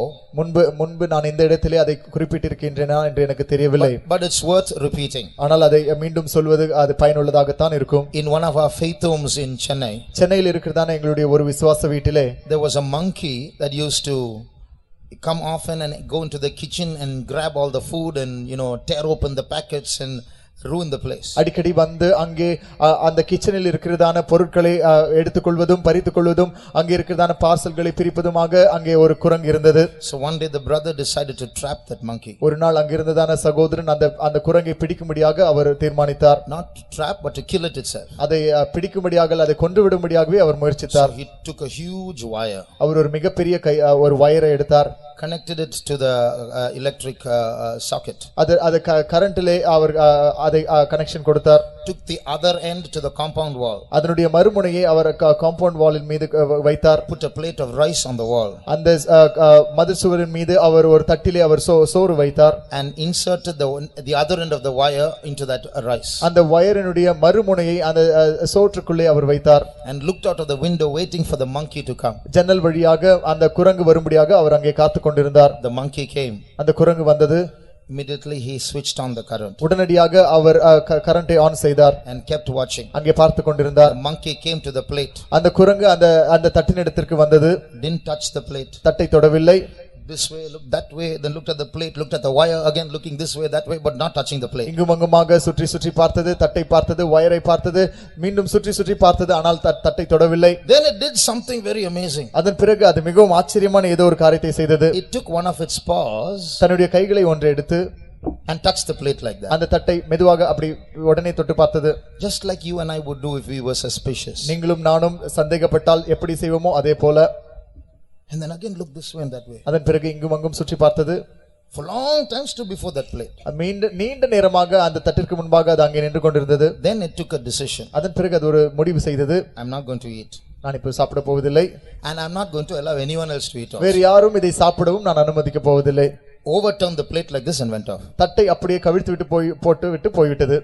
So just imagine how wise that monkey is. அந்த குரங்கு எவ்வளவு ஞானமுள்ளதா இருக்கிறது என்று நீங்கள் பாருங்கள். How did it know that someone is trying to kill it? There's current in that rice. யாரோ அதை கொல்ல முயற்சிக்கிறார்கள். அந்த ஆகாரத்திற்குள்ளே மின்சாரம் இருக்கிறது என்பதை அது எப்படி அறிந்து கொண்டது? Just like the devil does, this brother had a strategy. Electrocute the put current in the rice but stay out of the scene. He's watching far away from the window. பிசாசு செய்வது போல இந்த பிரதருக்கும் ஒரு தந்திரம் இருந்தது. இந்த ஆகாரத்திற்குள்ளே மின்சாரம் பாய்ச்சி வைத்துவிட்டு அவர் தூர இருந்து கொண்டு அந்த காட்சியிலே அவர் காணப்படாமல் ஜன்னல் வழியாக பார்த்து கொண்டிருந்தார். But that monkey was so wise not to get trapped. ஆனால் அந்த குரங்கு அகப்படக்கூடாத அளவிற்கு அது ஞானமுள்ளதா இருந்தது. They say that we all came from a monkey. நாம் அனைவரும் குரங்கிலிருந்து தோன்றினவர்கள் என்று சொல்கிறார்கள். But apart from the wisdom of that monkey, everything else we have got. ஆனால் அந்த குரங்கினுடைய ஞானத்தை தவிர மற்ற எல்லா காரியங்களும் நம்மிடத்தில் உண்டு. So we need to get wise to understand that wine is from the devil or not. அந்த மதுபானம் பிசாசினிடத்திலிருந்து வந்திருக்கிறதா இல்லையா என்பதை விளங்கிக் கொள்ளும்படியான ஞானம் நமக்கு தேவை. There was a man of God called C.S. Lewis. C.S. Lewis என்கிறதான ஒரு தேவ மனிதன் இருந்தார். He made an important statement. அவர் ஒரு மிக முக்கியமான காரியத்தை சொன்னார். Listen to this. இதை கவனியுங்கள். God cannot give you a happiness apart from himself. தன்னை தவிர தன்னை விட்டு தனக்கு வெளியே ஒரு சந்தோஷத்தை தேவனால் உங்களுக்கு தர முடியாது. Because such happiness does not exist. ஏனென்றால் அப்படிப்பட்டதான ஒரு சந்தோஷம் இருக்கவே இல்லை. I'll tell it to you again. அதை மீண்டுமாக சொல்லுகிறேன். God cannot give you a happiness apart from himself. தன்னை அல்லாமல் வேறொரு சந்தோஷத்தை தேவனால் உங்களுக்கு கொடுக்க முடியாது. Because such happiness does not exist. காரணம் அப்படி ஏதும் இல்லை. And what is that all those other happiness that this world is enjoying? அப்படி இருக்கும் என்றால் இந்த உலகம் அனுபவித்துக் கொண்டிருக்கிறதான மற்ற எல்லா மகிழ்ச்சியான காரியங்கள் என்ன? That's not happiness. அவைகள் மகிழ்ச்சியான காரியங்கள் அல்ல. That is sweet poison. அவைகள் இனிமையாய் காணப்படுகிறதான விஷம். That is that wine that we are sometimes looking for, which we think will give us happiness, but is actually kept there to kill us. நாம் நமக்கு மகிழ்ச்சி கொடுக்கும் என்று நினைத்து சில வேளைகளில் தேடிக் கொண்டிருக்கிறதான மதுபானம் அது. ஆனால் அதன் முடிவிலே அது நம்மை கொன்றுவிடும். When I think of my life, என்னுடைய ஜீவிதத்தை குறித்து நான் யோசித்து பார்க்கும் பொழுது I had my own ways. என்னுடைய சொந்த வழிகள் எனக்கு இருந்தன. I did not like to serve God. தேவனுக்கு ஊழியம் செய்வதை நான் விரும்பவில்லை. God's plan was me that I should serve God like this. நான் இப்படி தேவனுக்கு ஊழியம் செய்ய வேண்டும் என்பதுதான் தேவன் என்னை குறித்து வைத்திருந்ததான திட்டமாய் இருந்தது. But the devil prepared a wine shop for me to try to take me away, realizing that I had my own ways. ஆனால் எனக்கு சொந்த வழிகள் உண்டு என்பதை நான் விளங்கி செய்து என்னை கொண்டு செல்லும்படியாக பிசாசு எனக்கு ஒரு மதுபான கடையை ஆரம்பித்து வைத்திருந்தான். Thank God, God separated me from those wines and brought me into his own way. ஆனால் தேவனுக்கு நன்றி, தேவன் என்னை அந்த எல்லா மதுபானத்திலிருந்தும் என்னை பிரித்து எடுத்து தம்முடைய சொந்த வழிக்கு கொண்டு வந்தார். When you pray for something, நீங்கள் எதற்காகவோ ஜெபிக்கும் பொழுது first find out if what you are praying for is some wine that God cannot give you, or if it is according to God's will. முதலாவதாக தேவன் தரக்கூடாத ஏதாவது ஒரு மதுபானத்திற்காக நீங்கள் ஜெபித்துக் கொண்டிருக்கிறீர்களா என்று பாருங்கள். இல்லாவிட்டால் அது தேவனுடைய சித்தத்திற்கு உட்பட்டதா என்று கண்டுபிடியுங்கள். Don't try to bend God and force God to do something which he doesn't want you to do, which is going to kill you ultimately. நீங்கள் செய்ய விரும்பாத இல்லாவிட்டால் முடிவிலே உங்களை கொன்று போடக்கூடியதான ஒரு காரியத்தை தேவன் உங்களுக்கு செய்யும்படியாக நீங்கள் தேவனை வளைக்க முயற்சிக்க வேண்டாம். தேவனை நீங்கள் நிர்பந்திக்கவும் வேண்டாம். So the first step is observe. முதலாவது படி கவனித்து பார்ப்பது. The second step is set up a wine shop. இரண்டாவது படி ஒரு மதுபான கடையை திறந்து வைப்பது. So when you go in that own way and you see that wine shop, நீங்கள் உங்கள் சொந்த வழியிலே நீங்கள் போய் கொண்டிருக்கும் பொழுது அந்த மதுபான கடையை நீங்கள் பார்ப்பீர்கள் என்றால் all your emotions well up. உங்களுடைய எழுச்சிகள் அனைத்தும் பொங்கி எழும். You are so happy that at last you have reached what you were looking for. நீங்கள் மிகவும் மகிழ்ச்சி அடைந்து கடைசியிலே நீங்கள் எதிர்பார்த்து கொண்டிருந்ததான அந்த காரியத்தை நீங்கள் அடைந்து விட்டீர்கள். Then comes the third step of the adversary. அப்பொழுதுதான் எதிராளியினுடைய மூன்றாவது படி வருகிறது. After he has set up that wine for you to enjoy and stays invisible, நீங்கள் மகிழ்ச்சி அடையும்படியாக உங்களுக்காக ஆயத்தம் பண்ணின அந்த மதுபான கடைக்கு பிறகு அவன் மறைந்து கொள்கிறான். you go to that wine and you take a sip. நீங்கள் அந்த மதுபானத்தினிடத்திற்கு சென்று நீங்கள் ஒரு வாய் குடிக்கிறீர்கள். And you're laughing and you're smiling because you got what you wanted. அதன் பிறகு நீங்கள் புன்னகைக்கிறீர்கள், நீங்கள் சிரிக்கிறீர்கள். காரணம் நீங்கள் எதிர்பார்த்த காரியத்தை நீங்கள் பெற்றுவிட்டீர்கள். It may be a house. ஒருவேளை அது ஒரு வீடாக இருக்கலாம். It may be a dress. அது ஒரு உடையாக இருக்கலாம். It may be a vehicle. அது ஒரு வாகனமாக இருக்கலாம். It may be a computer. அது ஒரு கம்ப்யூட்டராக இருக்கலாம். It may be an internet connection. அது இன்டர்நெட் கனெக்ஷனாக இருக்கலாம். It may be a relationship. அது ஒரு உறவு முறையாக இருக்கலாம். You may think, what is there with all this? இவை அனைத்திலும் என்ன இருக்கிறது என்று நீங்கள் நினைக்கலாம். Small thing is enough for Satan to tempt you away. சாத்தான் உங்களை சோதிக்கும்படியாக ஒரு மிகச்சிறிய காரியம் போதுமானது. One day a man walked into a house ஒரு நாள் ஒரு மனிதன் ஒரு வீட்டிற்குள்ளே போனான். and he said, I just want to put a nail in your house. அவன் சொன்னான், நான் உங்கள் வீட்டுக்குள்ளே ஒரு ஆணி அடிக்க விரும்புகிறேன். And the owner of the house said, what do you mean you want to put a nail in my house? அந்த வீட்டினுடைய உரிமையாளர் கேட்டார், நீ என்னுடைய வீட்டிலே ஆணி அடிக்க வேண்டும் என்று சொல்கிறாய், என்ன சொல்கிறாய்? No, you can't. I will not allow you to do that. நீ அதை செய்ய முடியாது, நீ அதை செய்யும்படியாக அனுமதிக்க மாட்டேன். So please sir, just one nail. ஐயா, தயவு செய்து ஒரே ஒரு ஆணியை நான் அடித்து விடுகிறேன். No, I will not allow you to do that. இல்லை, அதை செய்ய நான் உன்னை அனுமதிக்க மாட்டேன். So what's wrong? If just one nail I'll drive into a wall into your house, that's all. I'm not going to do anything after that. ஐயா, இதிலே தவறு என்ன இருக்கிறது? ஒரே ஒரு ஆணிதான் உங்கள் சுவற்றிலே நான் அடிக்க விரும்புகிறேன், அதற்கு பின்பு நான் ஒன்றும் செய்ய மாட்டேன். So the man thought, okay, just a nail. He's stubborn about this. Okay, you go, do something. அதன் பிறகு வீட்டு உரிமையாளர் அவர் அதை யோசித்து பார்த்தார். இவன் மிகவும் பிடிவாதக்காரனாய் இருக்கிறான், வெறும் ஒரு ஆணிதான் அடிப்பேன் என்று சொல்லுகிறான், இதிலே ஒன்றுமில்லை, சரி நீ ஆணி அடித்துக்கொள் என்று சொன்னார். So he took a nail and drove it into the main room of the house and went away. அவன் ஒரு ஆணியை அடித்து அந்த வீட்டினுடைய மிகவும் முக்கியமான அறையிலே வைத்து அந்த ஆணியை அடித்து விட்டு அவன் போய்விட்டான். After a few days he came back with a basket. சில நாட்களுக்கு பிறகு அவன் ஒரு கூடையோடு திரும்பி வந்தான். Sir, I want to hang this basket on the nail. ஐயா, நான் இந்த ஆணியிலே இந்த கூடையை தொங்க விட போகிறேன். What is this? You said only a nail, now you're coming with a basket. என்ன இது, நீ ஒரு ஆணியை மட்டும் அடிக்க போகிறேன் என்று சொன்னா இப்பொழுது ஒரு கூடையோடு வந்திருக்கிறாய். So that's right, sir. ஆமையா, சரிதான். But whose nail is that? ஆனால் அது யாருடைய ஆணி? It's my nail, sir. அது என்னுடைய ஆணி. I won't touch your wall, sir. நான் உங்கள் சுவற்றை தொட மாட்டேன். I'll hang my basket on my nail and go away. என்னுடைய கூடையை என்னுடைய ஆணியிலே நான் தொங்க விட்டு போய் விடுவேன். So that man could not argue. Okay, go hang your basket. அந்த நபரால் ஒன்றும் செய்ய முடியாமல் போய்விட்டது. சரி, உன்னுடைய கூடையை நீ தொங்க விடு. So he hung the basket. அவன் அந்த கூடையை அங்கே தொங்க விட்டான். After a few days, சில நாட்களுக்கு பிறகு he came with some dry fish. அவன் சில கருவாட்டோடு திரும்பி வந்தான். So I want to put this dry fish in the basket, sir. ஐயா, நான் இந்த கருவாட்டை இந்த கூடைக்குள்ளே போட விரும்புகிறேன். What is this? How can you're coming step by step like this? என்ன இது, எப்படி நான் இதை அனுமதிக்க முடியும்? நீ படிப்படியாக இப்படி வந்து கொண்டிருக்கிறாய். Whose basket is that, sir? ஐயா, இது யாருடைய கூடை? It's my basket. இது என்னுடைய கூடை. This is my dry fish. இது என்னுடைய கருவாடு. I won't touch your house. நான் உங்கள் வீட்டை தொட மாட்டேன். I will put my dry fish in my basket and go away. என்னுடைய கருவாட்டை நான் என்னுடைய கூடையிலே போட்டுவிட்டு நான் போய்விடுவேன். So there was no argument after that. அங்கே அதன் பிறகு வாக்குவாதமே இல்லை. So he put the dry fish and went away. அவன் அந்த கருவாட்டை அங்கே போட்டுவிட்டு போய்விட்டான். What was the result? அதன் முடிவு என்ன? The owner could not stay in that house after that. அந்த உரிமையாளரால் அந்த வீட்டிற்குள் அதன் பிறகு தங்க முடியாமல் போய்விட்டது. He had to leave the house. அவர் வீட்டை விட வேண்டியிருந்தது. This is the subtlety of the devil. இதுதான் சாத்தானுடைய தந்திரமாய் இருக்கிறது. You are looking for wine that will make you smile and make you happy. It look harmless. What is there? That's what this man said. Let the nail come, let the basket come. And find that the dry fish came and the devil was in control. நீங்கள் புன்னகைக்க செய்யும்படியாக நீங்கள் மகிழ்ச்சி அடைய செய்யக்கூடியதான காரியம் காரியங்களை நீங்கள் தேடிக்கொண்டிருக்கிறீர்கள். இதில் என்ன இருக்கிறது, இதில் என்ன இருக்கிறது, இதில் தீமை ஒன்றுமில்லை என்று நீங்கள் நினைக்கிறீர்கள். ஆனால் கடைசியில் இந்த நபருக்கு நடந்தது போல அங்கே கூடை வரும், அதன் பிறகு கருவாடு வரும், அதன் பிறகு எல்லா காரியங்களும் சம்பவிக்கும். The devil knows how to take you away from Jesus by providing you harmless things. உங்களுக்கு தீமை போல தோன்றாத காரியங்களை உங்களுக்கு கொடுத்து எப்படி உங்களை இயேசுவை விட்டு பிரிக்க வேண்டும் என்று பிசாசு அறிந்திருக்கிறான். When you have taken a sip of that wine, நீங்கள் அந்த மதுபானத்தை ஒரு வாய் குடித்த பிறகு the next step of his strategy அவருடைய போர் தந்திரத்தின் அடுத்தபடி is to provide a false hope when you drink that wine. நீங்கள் அந்த மதுபானத்தை குடிக்கும் பொழுது ஒரு தவறான நம்பிக்கையை உங்களுக்கு அளிப்பது. In verse 12 12ஆம் வசனத்திலே you see those who are drinking that wine saying, அந்த மதுபானத்தை குடிக்கிறவர்கள் சொல்லுகிறார்கள், tomorrow shall be as this day and much more abundant. நாளைய தினம் இன்றைய தினம் போலவும் இதற்கு அதிகமாகவும் இருக்கும் என்பார்கள். So that means there is a progress, there is an abundance, there is a going forward there in that situation. அதன் அர்த்தம் என்னவென்றால் இந்த சூழ்நிலையிலே ஒரு முன்னேற்றம், ஒரு நிறைவு போன்றதான காரியங்கள் காணப்படுகிறது. So for some time the person thinks, see, people said don't do this, don't do that, and see, I'm quite happy. சில வேளைகளில் அந்த நபர் நினைக்கிறார், பாருங்கள் ஜனங்கள் இதை செய்யாதே அதை செய்யாதே என்று சொன்னார்கள், இப்பொழுது பாருங்கள் நான் சந்தோஷமாக இருக்கிறேனே. So the devil will create a scene of improvement. பிசாசு அங்கே ஒரு முன்னேற்றம் ஏற்படுவது போன்றதான ஒரு காட்சியை அங்கே உருவாக்கி விடுவான். This is where we have to be very careful. இங்கேதான் நான் மிகவும் கவனமாக இருக்க வேண்டும். This is where many of our young children are falling into the traps of the devil. இங்குதான் நம்முடைய வாலிபர்களில் அநேகர் பிசாசினுடைய வலையிலே அகப்படுகிறார்கள். This is where Satan is succeeding in many of our lives. இங்கேதான் சாத்தான் நம்முடைய அதிகபட்சமானவர்களுடைய ஜீவியத்திலே மேற்கொண்டு விடுகிறான்.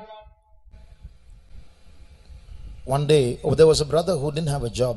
ஒரு நாள் ஒரு சகோதரருக்கு வேலை இல்லாமல் இருந்தார். His wife will go to work, he doesn't have a work. அவருடைய மனைவி வேலைக்கு போனார்கள், ஆனால் அவருக்கு வேலை இல்லை. But he used to come to all the meetings. ஆனால் அவர் எல்லா கூட்டங்களுக்கும் வந்து விடுவார். He was a smoker.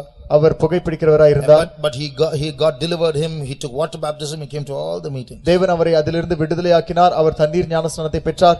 அதன் பிறகு அவர் எல்லா கூட்டங்களுக்கும் வந்தார். But somebody had pity on him and gave him a job. ஆனால் யாரோ அவர் மீது பரிதாபப்பட்டு அவருக்கு ஒரு வேலையை கொடுத்தார்கள். But only one hitch, that was he had to go to work on Sundays. ஆனால் அதிலே ஒரே ஒரு சிக்கல் மட்டும் இருந்தது. என்னவென்றால் அவர் ஞாயிற்றுக்கிழமைகளில் வேலைக்கு போக வேண்டியிருந்தது. 4 weeks he didn't come to church. 4 வாரங்கள் அவர் ஆலயத்திற்கு வரவில்லை. After that he never came to church. அதன் பிறகு அவர் ஆலயத்துக்கு வரவே இல்லை. That was the end of his spiritual life. அதுதான் அவருடைய ஆவிக்குரிய ஜீவிதத்தினுடைய முடிவாய் மாறிவிட்டது. So we might look at some things that seem harmless. It might provide some needs of this life, but it will kill your soul. சில காரியங்கள் தீமை இல்லாதது போல காணப்படும். அவைகள் இந்த வாழ்க்கைக்கு தேவையான காரியங்களை அளிப்பது போன்றிருக்கும். ஆனால் அவைகள் உங்களை கொன்றுவிடும். You look at the prodigal son. நீங்கள் இந்த கெட்ட குமாரனை கவனியுங்கள். He was so happy when he got that money. அவன் அந்த பணத்தை பெற்றுக்கொண்ட பொழுது அவ்வளவு மகிழ்ச்சியுடையவனாய் இருந்தான். Lakhs and lakhs of rupees. லட்சக்கணக்கான ரூபாய்கள். He started dreaming on all that he could accomplish with his friends in a riotous living when he went far away from his dad. அவன் தன்னுடைய தகப்பனை விட்டு தூர தேசத்திற்கு போனபோது தன்னுடைய நண்பர்களோடு செய்து அவன் சாதிக்கக்கூடிய அனைத்து காரியங்களை குறித்து உடனே அவன் கனவு காண ஆரம்பித்து விட்டான். For some time he had that false hope. See how I'm enjoying life. கொஞ்ச நாட்களுக்கு அப்படிப்பட்டதான அந்த காரியங்கள் இருந்தது. அவனுக்குள்ளே ஒரு தவறான நம்பிக்கை இருந்தது. பாருங்கள் எப்படி நான் வாழ்க்கை அனுபவிக்கிறேன் என்று நினைத்தான். One day all his false hopes were gone. ஒரு நாள் அவனுடைய தவறான நம்பிக்கைகள் அனைத்தும் அற்று போயின. One day that rich young boy who thought he could live as he liked had to eat food that the pigs ate. ஒரு நாள் தான் விரும்பின பிரகாரம் தன்னுடைய வாழ்க்கையை வாழலாம் என்று நினைத்த அந்த ஐஸ்வர்யவானாய் இருந்த அந்த வாலிபன் பன்றிகள் உண்டதான தவிட்டை உண்ண நேரிட்டது. One day he had to return to his house where he had come from. ஒரு நாள் அவன் புறப்பட்டு வந்திருந்ததான வீட்டிற்கு அவன் திரும்பி வர வேண்டியிருந்தது. So be very careful about those things that you are going after, that your heart is yearning for. எனவே உங்கள் இருதயம் ஏங்கிக் கொண்டிருக்கின்றதான, நீங்கள் தொடர்ந்து போய் கொண்டிருக்கிறதான அந்த காரியங்களை குறித்து நீங்கள் மிகவும் கவனமாய் இருங்கள். One day one family was getting ready to go abroad. ஒரு நாள் ஒரு குடும்பத்தினர் வெளிநாடு செல்லும்படியாக ஆயத்தமாகிக் கொண்டிருந்தார்கள். So the wife was very wary at every step, very careful at every step. அந்த வீட்டில் இருந்த மனைவி அவர்கள் ஒவ்வொரு படியிலும் ஒவ்வொரு காரியத்திலும் மிகவும் கவனமாகவே இருந்தார்கள். But the husband was in a hurry. Somehow I should go. ஆனால் தகப்பனார் மிகவும் அவசரத்தில் இருந்தார். எப்படியாவது நான் போய்விட வேண்டும். Say, please pray, somehow the papers are getting ready. Please pray, somehow we should get it fast. அவர் சொன்னார், தயவு செய்து ஜெபியுங்கள், பேப்பர்கள் ஆயத்தமாகிக் கொண்டிருக்கின்றன, தயவு செய்து எங்களுக்கு எப்படியாவது கிடைக்க வேண்டும், ஜெபித்துக் கொள்ளுங்கள். But the wife will say, brother, only if it's the will of God. ஆனால் மனைவி சொல்லிக் கொண்டிருந்தார்கள், பிரதர் தேவனுக்கு சித்தமானால் மட்டும் இது நடக்கட்டும். The passport came, பாஸ்போர்ட் வந்தது, the visa came, விசாவும் வந்தது, the ticket also came. டிக்கெட்டும் வந்து விட்டது. After that also the wife said, Lord, only if it is your will. அதன் பிறகும் மனைவி சொன்னார், கர்த்தாவே உமக்கு சித்தமானால் மட்டும் இது நடக்கட்டும். Then the husband started shouting at the wife, even after getting the ticket, why you are praying like that? அதன் பிறகு கணவனார் கோபப்பட்டு மனைவி பார்த்து கத்த ஆரம்பித்து விட்டார், டிக்கெட்டும் கிடைத்தாயிட்டு விட்டது, இதற்கு பிறகு ஏன் தேவனுக்கு சித்தமானால் மட்டும் என்று சொல்கிறாய்? What is the husband afraid now?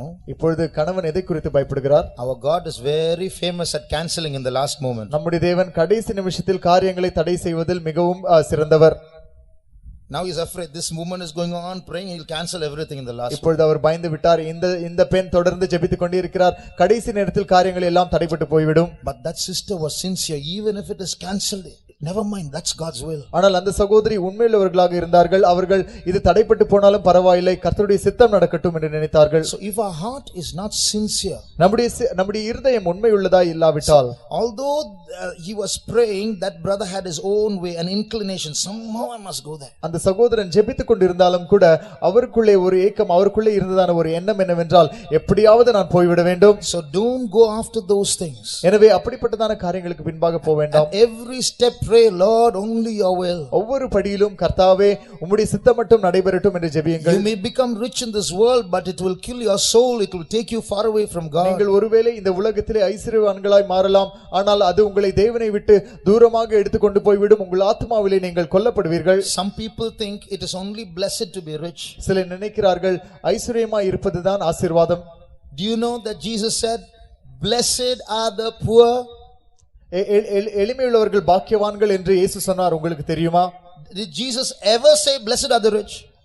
ஐஸ்வர்யவான்கள் ஆசீர்வதிக்கப்பட்டவர்கள் என்று இயேசு எப்பொழுதாவது சொன்னாரா? Of course, when God gives you money, it is a blessing. ஆம், தேவன் உங்களுக்கு பணம் கொடுக்கும் பொழுது அது ஒரு ஆசீர்வாதம் தான். But if you don't have money and you have to trust in God every day for your needs, don't think that's a curse. ஆனால் பணம் இல்லாவிட்டால் நீங்கள் ஒவ்வொரு நாளும் உங்களுடைய தேவைகளுக்காக தேவன் மீது நம்பிக்கை கொண்டிருக்க வேண்டிய சூழ்நிலை இருக்கும் என்றால் அது ஒரு சாபம் என்று ஒருபோதும் நினைக்க வேண்டாம். So there are things on earth which others will say is not a blessing, but in God's sight is a blessing. மற்றவர்கள் ஆசீர்வாதம் என்று அழைக்காத சில காரியங்கள் இந்த பூமியிலே இருக்கும், ஆனால் தேவன் அதை ஆசீர்வாதம் என்று சொல்கிறார். So if you are poor and you don't have bank balance and for every day's living you have to go and earn, don't be worried, what happens when I'm old? My God will supply all your needs from the riches of his glory. நீங்கள் ஐஸ்வர்யவானாய் இருக்காவிட்டால், உங்களிடத்தில் பணம் இல்லாவிட்டால், பேங்கிலே பணம் இல்லாவிட்டால், நீங்கள் உங்கள் தேவைகளுக்காக போய் வேலை செய்ய வேண்டியதான சூழ்நிலை இருக்கும் என்றால், வயதான போது நான் என்ன செய்வேன் என்று சொல்லி நீங்கள் கவலைப்பட வேண்டாம்.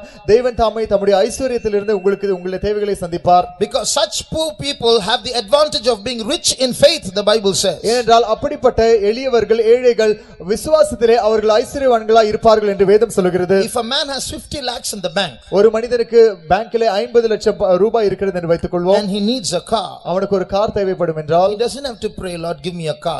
His first mind will go to the bank. அவன் கர்த்தாவே எனக்கு ஒரு காரை தாரும் என்று அவன் ஜெபிக்க வேண்டியதில்லை, உடனடியாக அவனுடைய மனது பேங்குக்கு போய்விடும். But a poor man can't do that. ஆனால் ஒரு ஏழையால் அப்படி செய்ய முடியாது. He has to trust in God for his needs. அவன் தன்னுடைய தேவைகளுக்காக கர்த்தர் மீது நம்பிக்கையுடையவனாய் இருக்க வேண்டும். And so the chances for a poor man's faith to increase is more than a rich man's faith. எனவே ஒரு ஏழையான நபருடைய விசுவாசம் அதிகரிப்பது மிகவும் அதிக வாய்ப்புடையதா இருக்கிறது, ஒரு ஐஸ்வர்யவானுக்கு அப்படி அல்ல. So coming back to our subject, நம்முடைய ஆரம்ப காரியத்துக்கு நாம் திரும்பி வரும்போது, the devil not only provides the wine as a third step, he will provide a false hope and create a scene of improvement as though nothing is happening, everything is getting better. பிசாசானவன் ஒரு மதுபான கடையை நமக்காக அங்கே ஆயத்தப்படுத்தி வைப்பது மட்டுமல்ல, நமக்குள்ளே ஒரு தவறான நம்பிக்கையை ஏற்படுத்தி ஒன்றும் நடைபெறவில்லை, நான் நன்றாக தான் இருக்கிறேன் என்று நினைக்க வைப்பான். So what is that point saying?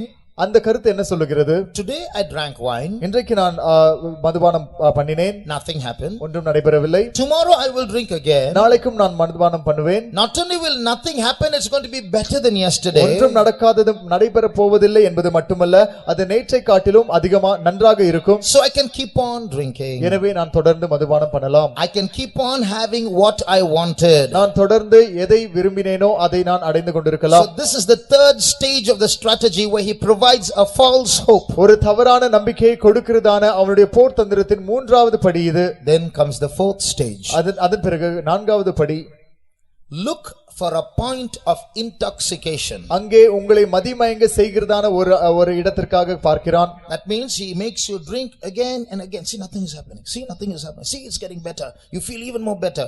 Keep on drinking that wine. It's not literal wine. Whatever you are happy about, that's what I'm talking about. நீங்கள் மீண்டும் மீண்டுமாக உங்களை குடிக்க செய்து பாருங்கள், ஒன்றும் நடைபெறவில்லை, இன்னும் கொஞ்சம் குடிக்க வைத்து, இன்னும் ஒன்றும் நடைபெறவில்லை, இன்னும் கொஞ்சம் குடிக்க வைத்து, இப்படி அதிகமாக உங்களை குடிக்க வைக்கிறான். எழுத்தின்படியான மதுபானம் அல்ல. நீங்கள் எந்த காரியத்தில் மகிழ்ச்சியா இருக்கிறீர்களோ அதுவே அந்த மதுபானம். So the fourth stage of that strategy is observe again. அந்த போர் தந்திரத்தினுடைய நான்காவது நிலை என்னவென்றால் மீண்டுமாக உங்களை கவனிப்பது. Observe for what? எதற்காக கவனித்து பார்க்க வேண்டும்? Wait till you are intoxicated. நீங்கள் மதிமயங்கி போகிறதான நேரம் வரைக்கும் காத்திருக்க வேண்டும். In other words, wait till you go into a stupor, into a sleep. மறு வார்த்தைகளில் நீங்கள் மயங்கி அப்படியே ஒரு மயக்க நிலையில் அல்லது ஒரு தூக்க நிலையில் இருக்கும்படியாக காத்திருக்கிறார். So you drink again and again. It's getting better and better. How it feels, it gives me a kick, and then you go to sleep. You doze off. நீங்கள் மீண்டும் மீண்டுமாக குடிக்கிறீர்கள், இன்னும் மிகவும் மிகவும் சிறப்பாக மாறிக்கொண்டிருக்கிறது என்று நினைக்கிறீர்கள். கடைசியிலே அது உங்களுக்கு போதையை ஏற்றி விடுகிறது. அதன் பிறகு நீங்கள் தூங்கி விடுகிறீர்கள். So at that stage in our life, நம்முடைய வாழ்க்கையிலே அந்த ஒரு நிலைக்கு வரும்பொழுது, when a Christian gets intoxicated after going in his own way, drinking that wine he wanted, drinking it again and again, feeling better and better, now he goes to sleep. ஒரு கிறிஸ்தவன் தன்னுடைய சொந்த வழியிலே போய் அவன் விரும்புகிறதான அந்த மதுபானம் பண்ணி அதிகமாக அதை விரும்பி அதிலே அவன் மதிமயங்கி கடைசியிலே அவன் தூங்க போகிறான். What is that sleep in our spiritual life? நம்முடைய ஆவிக்குரிய ஜீவியத்திலே இந்த தூக்கம் என்ன? We forget that we are going to heaven. நாம் பரலோகத்திற்கு போவதை மறந்து விடுகிறோம். We forget our heavenly vision. நம்முடைய பரலோக தரிசனத்தை நாம் மறந்து விடுகிறோம். We forget what we are called for. நாம் எதற்காக அழைக்கப்பட்டிருக்கிறோம் என்பதை மறந்து விடுகிறோம். One day, one pastor visited a house. ஒரு நாள் ஒரு பாஸ்டர் ஒரு வீட்டை சந்தித்தார். And it was an old couple that was there. அங்கே வயதான தம்பதியினர் இருந்தார்கள். So the couple was sharing with that pastor how God had blessed them. அந்த தம்பதியினர் தேவர் அவர்களை எப்படி ஆசீர்வதித்தார் என்பதை குறித்து அவரோடு பகிர்ந்து கொண்டிருந்தார்கள். By God's grace all our children are married and well settled. தேவனுடைய கிருபையினால் எங்கள் பிள்ளைகள் அனைவருக்கும் விவாகமாகி இப்பொழுது அனைவரும் நன்றாக settle ஆகிவிட்டார்கள். All have good jobs. எல்லோருக்கும் நல்ல வேலைகள் உண்டு. All have good health. எல்லோருக்கும் நல்ல சரீர சுகம் உண்டு. All have good children. எல்லோருக்கும் நல்ல பிள்ளைகள் இருக்கிறார்கள். God has really blessed us. தேவன் உண்மையாக எங்களை ஆசீர்வதித்திருக்கிறார். And God has blessed both of us also. Though we are old, we are not sick. தேவன் எங்கள் இருவரையும் கூட ஆசீர்வதித்திருக்கிறார். நாங்கள் இருவரும் வயது முதிர்ந்தவர்களாக இருந்தாலும் நாங்கள் வியாதியாக இருக்கவில்லை. So pastor asked them. அப்பொழுது பாஸ்டர் அவர்களை பார்த்து கேட்டார், Did you read your Bible today? நீங்கள் இன்றைக்கு உங்கள் வேதாகமத்தை வாசித்தீர்களா? They said no, pastor. அவர்கள் சொன்னார்கள், இல்லை pastor. Did you pray today? நீங்கள் இன்றைக்கு ஜெபித்தீர்களா? 10 minutes, pastor. 10 நிமிடங்கள் ஜெபித்தோம். So pastor told them. அப்பொழுது பாஸ்டர் சொன்னார், You say God blessed you. நீங்கள் சொன்னீர்கள் தேவன் உங்களை ஆசீர்வதித்தார் என்று. I tell you, you are of all men most miserable. நான் உங்களுக்கு சொல்லுகிறேன், நீங்கள் அனைத்து நபர்களை பார்க்கிலும் மிகவும் பரிதபிக்கப்பட்டவர்கள். Why? ஏன்? Because the Bible says, if you are having your trust in Christ only for this world, for money, job, marriage, health, if this is what you're looking for in Christ, the Bible says you are of all men most miserable, and that's what you are now. ஏனென்றால் வேதம் சொல்லுகிறது, நீங்கள் கிறிஸ்துவை இந்த உலகத்தில் உள்ள காரியங்களுக்காக மட்டுமே நீங்கள் பின்பற்றுவீர்கள் என்றால், பணத்திற்காகவும் வேலைக்காகவும் உங்கள் விவாகத்திற்காகவும் இது போன்றதான காரியங்களுக்காக மட்டுமே நீங்கள் தேவனை பின்பற்றுவீர்கள் என்றால் நீங்கள் எல்லா மனிதரை பார்க்கிலும் மிகவும் பரிதபிக்கப்பட்டவர்கள். அதைத்தான் வேதம் சொல்லுகிறது. It's very sad that many Christians have already been intoxicated and gone to sleep in this angle. அதிகமான கிறிஸ்தவர்கள் ஏற்கனவே மதிமயங்கி மீண்டுமாக இது போலவே தூங்க போய்விட்டார்கள் என்று சொல்வது மிகவும் துக்கமான காரியம். They have forgotten their heavenly vision. அவர்கள் பரலோக தரிசனத்தை மறந்து போய்விட்டார்கள். All their prayers and their satisfaction and their wines are about this world. அவர்களுடைய ஜெபங்கள், அவர்களுடைய திருப்திகள், அவர்களுடைய மதுபானங்கள் அனைத்தும் இந்த உலகத்தை குறித்தவர்களாகவே காணப்படுகின்றன. In the US $1 bill, அமெரிக்க தேசத்தினுடைய $1 அந்த நோட்டிலே at the back side, அதனுடைய பின்புறத்திலே there are 3 Latin words. 3 Latin மொழியை சேர்ந்ததான வார்த்தைகள் உண்டு. Novus ordo seclorum. Novus ordo seclorum. That the words that means a new form of government of this world. இந்த உலகினுடைய ஒரு புதுவிதமான அரசாங்கம். That word seclorum means this worldly. செக்லோரம் என்கிறதான அந்த வார்த்தையினுடைய அர்த்தம் இந்த உலகத்திற்குரிய. So that means that term is actually is a prediction of the coming rule of the Antichrist. அந்த பதம் அந்தி கிறிஸ்துனுடைய வரப்போகிற ஆட்சியை குறித்ததான ஒரு காரியம் அது சொல்லுகிறது. So the spirit of the Antichrist is to intoxicate Christians to prevent them from looking upwards. Jesus says, look up, for your redemption draws nigh. But the spirit of the Antichrist says, don't look up, look down. Have your needs supplied here. That's enough for you. அந்தி கிறிஸ்துனுடைய ஆவியினுடைய வேலை தேவனுடைய ஜனங்களை மேலே நோக்கி பார்க்க கூடாதபடி செய்வதுதான் அந்த ஆவியினுடைய வேலை. நீங்கள் மேலே நோக்கி பார்க்க வேண்டாம், நீங்கள் கீழே நோக்கி பாருங்கள். இங்கே பூமியில் இருக்குதான உங்களுடைய தேவைகளை சந்தித்துக் கொள்ளுங்கள். ஆனால் தேவன் சொல்லுகிறார், உங்கள் ரட்சிப்பு சமீபமா இருக்கிறபடியால் உங்கள் தலைகளை உயர்த்துங்கள். There's a song in English. ஆங்கிலத்தில் இப்படி ஒரு பாடல் உண்டு. Can I be carried to the skies on flowery beds of ease while others fought to win the prize and sailed through bloody seas? மற்றவர்கள் இரத்த குளத்திலே அவர்கள் பயணித்து அவர்கள் தங்களுடைய பரிசை பெற்றுக்கொள்ளும்படியாக யுத்தம் செய்து அவர்கள் கடந்து போகிற பொழுது நான் மலர்கள் நிறைந்ததான ஒரு படுக்கையிலே மிகவும் எளிதாக பரலோகத்துக்கு போக முடியுமா? That means when my forefathers suffered and were martyred, shed their blood for Jesus, they didn't have houses, they didn't have clothes, they lived in the jungles but still stood for Jesus. But look at what I'm looking for a flower bed, and you think at the end of my life I'm going to heaven? அதனுடைய பொருள் என்னவென்றால், என்னுடைய முற்பிதாக்கள் கிறிஸ்துவுக்காக அவர்கள் இரத்த சாட்சிகளாக காணப்பட்டார்கள். அவர்களுக்கு சொந்தமாக வீடு இல்லை, அவர்கள் அடிக்கப்பட்டார்கள். இப்படிப்பட்டதான காரியங்களிலே அவர்கள் ஈடுபட்டு அதன் பிறகு அவர்கள் பரலோகத்துக்கு போகக்கூடியதா இருந்தது. ஆனால் நான் எதை எதிர்பார்க்கிறேன் என்று பாருங்கள், நான் மலர்கள் நிறைந்ததான ஒரு படுக்கையை எதிர்பார்க்கிறேன். இப்படிப்பட்டதான எளிதான காரியங்கள் மூலமாக எனக்கு பரலோகம் கிடைக்குமா? So when that point of intoxication arrives and all God's children are sleeping now, அந்த மதிமயங்குகிறதான அந்த நிலைக்கு வரும்பொழுது இப்பொழுது தேவனுடைய ஜனங்கள் எல்லோரும் தூங்கி விடுகிறார்கள். when I say sleeping spiritually but wide awake for worldly things. தூங்குகிறார்கள் என்று நான் சொல்லும் பொழுது அவர்கள் ஆவிக்குரிய காரியத்திற்கு மட்டும் அவர்கள் தூங்கி விடுகிறார்கள். ஆனால் பூமிக்குரிய உலகத்திற்குரிய காரியங்களுக்காக அவர்கள் மிகவும் விழிப்பாய் இருக்கிறார்கள். You won't stop coming to church, you won't stop praying, you won't stop singing, all that goes on, but your heavenly vision has gone. நீங்கள் ஆலயத்துக்கு வருவதை நிறுத்த மாட்டீர்கள், நீங்கள் பாடல் பாடுவதை நிறுத்த மாட்டீர்கள், நீங்கள் ஜெபிப்பதை நிறுத்த மாட்டீர்கள். அனைத்தும் நடந்து கொண்டுதான் இருக்கின்றன. ஆனால் நீங்கள் மதிமயங்கி இருக்கிறீர்கள். Your heavenly vision is gone. உங்கள் பரலோக தரிசனம் போய்விட்டது. All your relationship with God is for this world. தேவனோடு உங்களுக்கு இருக்கிறதான உறவு அனைத்தும் இந்த பூமிக்குரியதான காரியங்களுக்காக மட்டுமே. That is intoxication, that is sleep. அதுதான் மதிமயங்குகிறதான நிலை, அதுவே தூக்கம். So at the fourth stage these demons are watching for that point of intoxication. நான்காவது நிலையிலே இந்த பிசாசுகள் அந்த மதிமயங்கியதான நிலைக்கு நீங்கள் வரும்படியாக அவைகள் கவனித்து பார்த்து கொண்டிருக்கின்றன. When you fall asleep, நீங்கள் உறங்கி போகும் பொழுது then the observing demons move to the fifth stage. அதன் பிறகு அங்கே கவனித்துக் கொண்டிருக்கிறதான பிசாசுகள் ஐந்தாவது நிலைக்கு கடந்து போகின்றன. That is the attack. அது தாக்குதல் நடத்துவது. That means they will go and call the big demons. அதன் அர்த்தம் அவர்கள் போய் பெரிய பிசாசுகளை அழைத்து வருகின்றன. Read verse 9. 9ஆம் வசனத்தை வாசிப்போம். Isaiah 56:9. ஏசாயா 56ஆம் அதிகாரம் 9ஆம் வசனம். வெளியில் சஞ்சரிக்கிற சகல மிருகங்களே, காட்டிலுள்ள சகல மிருகங்களே, பட்சிக்க வாருங்கள். See, there's someone calling those big demons. பாருங்கள், அந்த பெரிய பிசாசுகளை யாரோ அழைக்கிறார்கள். Who is calling? யார் அழைப்பது? Those who are calling those big demons are telling those big demons, see, those watchmen who are sitting on the towers, they are blind, they are greedy dogs, they've all fallen asleep, they have drunk wine, they're all slumbering now, so you can come. அந்த பெரிய பிசாசுகளை அழைக்கிறவர்கள் அவர்கள் சொல்லுகிறார்கள், அந்த கோபுரங்கள் மீது உட்கார்ந்திருக்கிறதான காவற்காரர்கள் அவர்கள் குருடராய் இருக்கிறார்கள், அவர்கள் குலைக்க மாட்டாதவர்களா இருக்கிறார்கள், அவர்கள் மதிமயக்கம் உள்ளவர்களா இருக்கிறார்கள், அவர்கள் நித்திரை பிரியராய் இருக்கிறார்கள், நீங்கள் வாருங்கள்.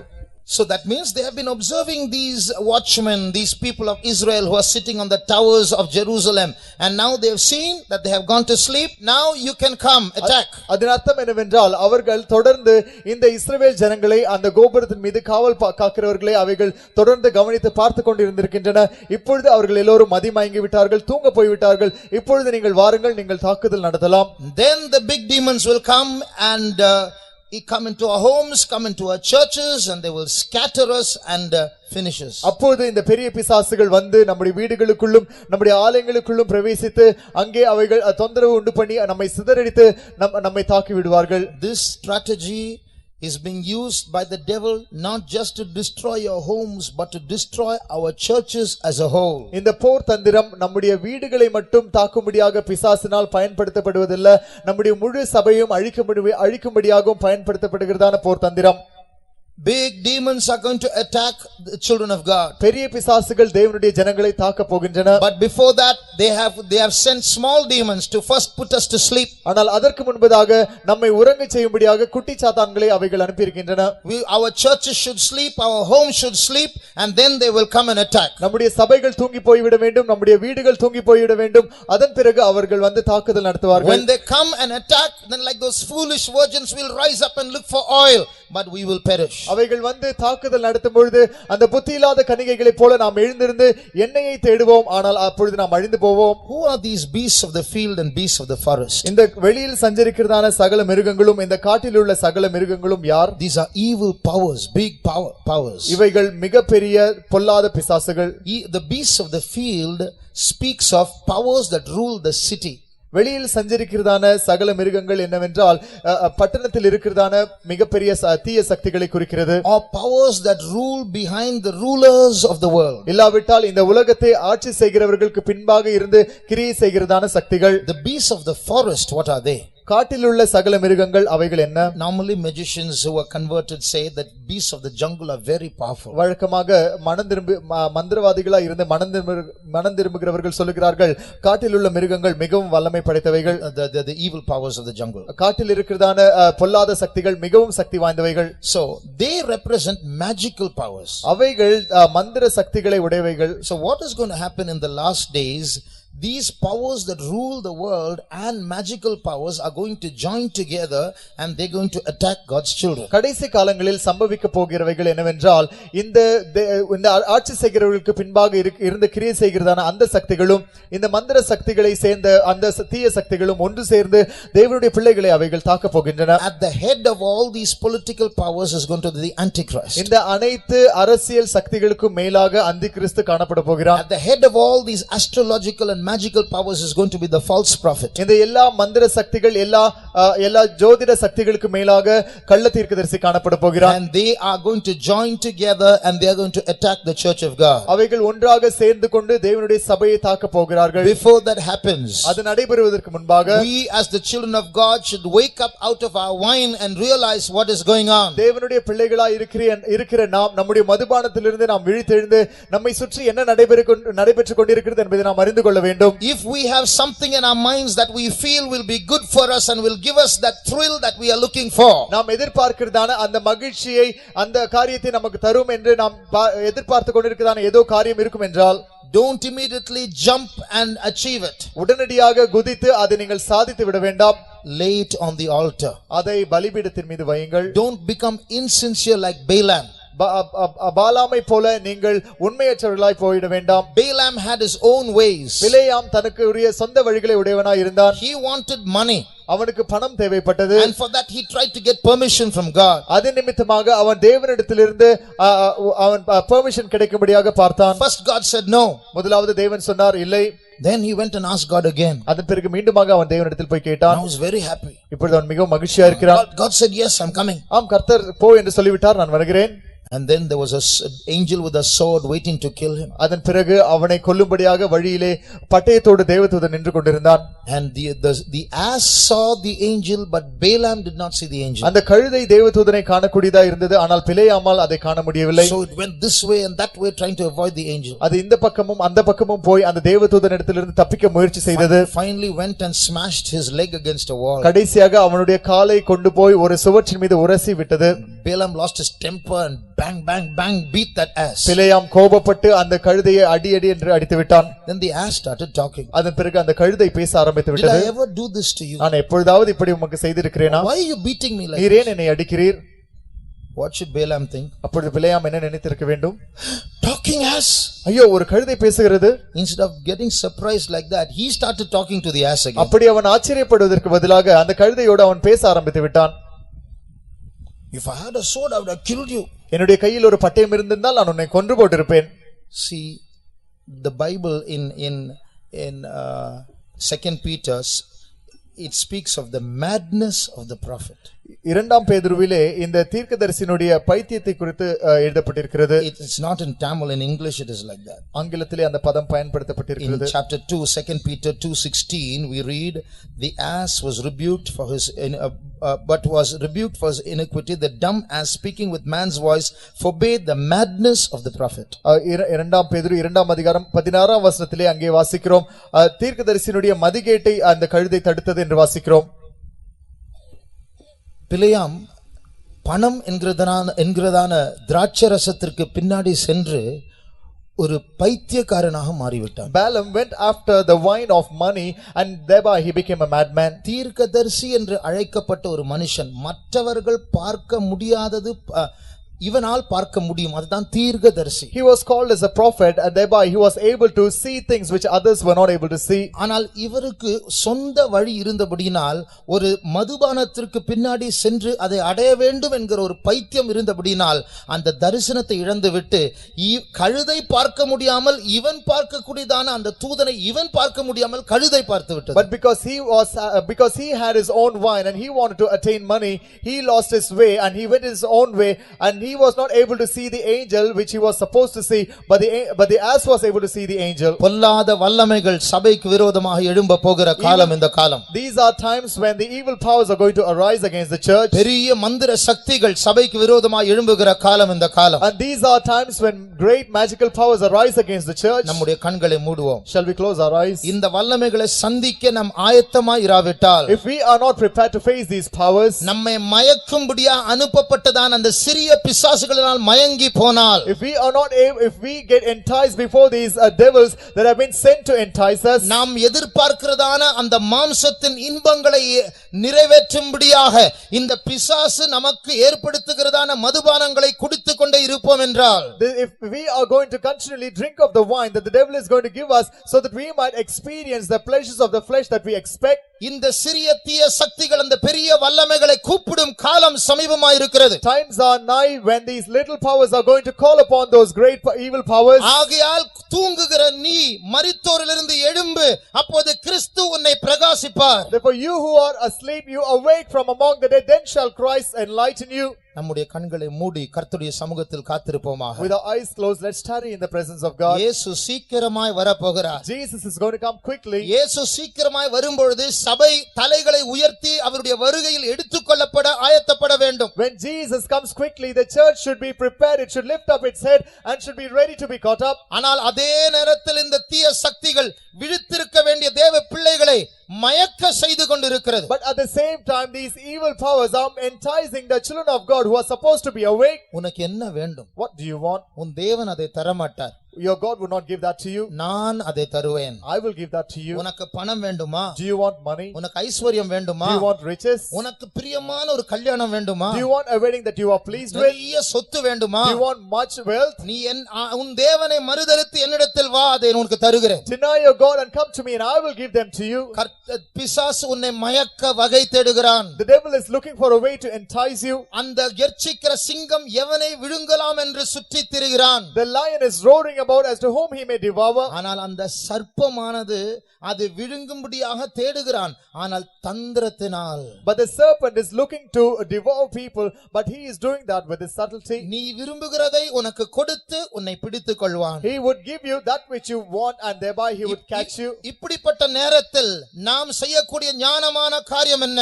What is the wise thing that we can do in this kind of a situation? அந்த குரங்கை போல நமக்கு சந்தோஷம் தரக்கூடியதான காரியங்களை சந்தேகத்தோடு பார்த்து 2, 3, 4 முறை ஆண்டவரே உம்முடைய சித்தமாய் இருந்தால் மாத்திரம் போதும், இல்லை என்றால் வேண்டாம். Like that monkey, let us look at those things that can give us joy, maybe 3 or even 4 times, and let us say the Lord, Lord, let this happen only if it is according to thy will, otherwise let this not happen. என்னுடைய வாழ்க்கையில் என்னுடைய சொந்த சித்தம் சொந்த இஷ்டம் நடக்க வேண்டாம், தேவனுடைய சித்தம் நடந்தால் போதும் என்று எத்தனை பேர் தைரியமாக ஒப்படைக்க முடியும்? How many of you can boldly surrender yourself saying, let not my own will and my wish be fulfilled in my life, and only let the will of God be fulfilled? அப்படிப்பட்டவர் தேவ சமூகத்தில் கரத்தை உயர்த்துங்கள். Such people lift up your hands in the presence of God. தேவன் அதை காணட்டும். Let God watch it.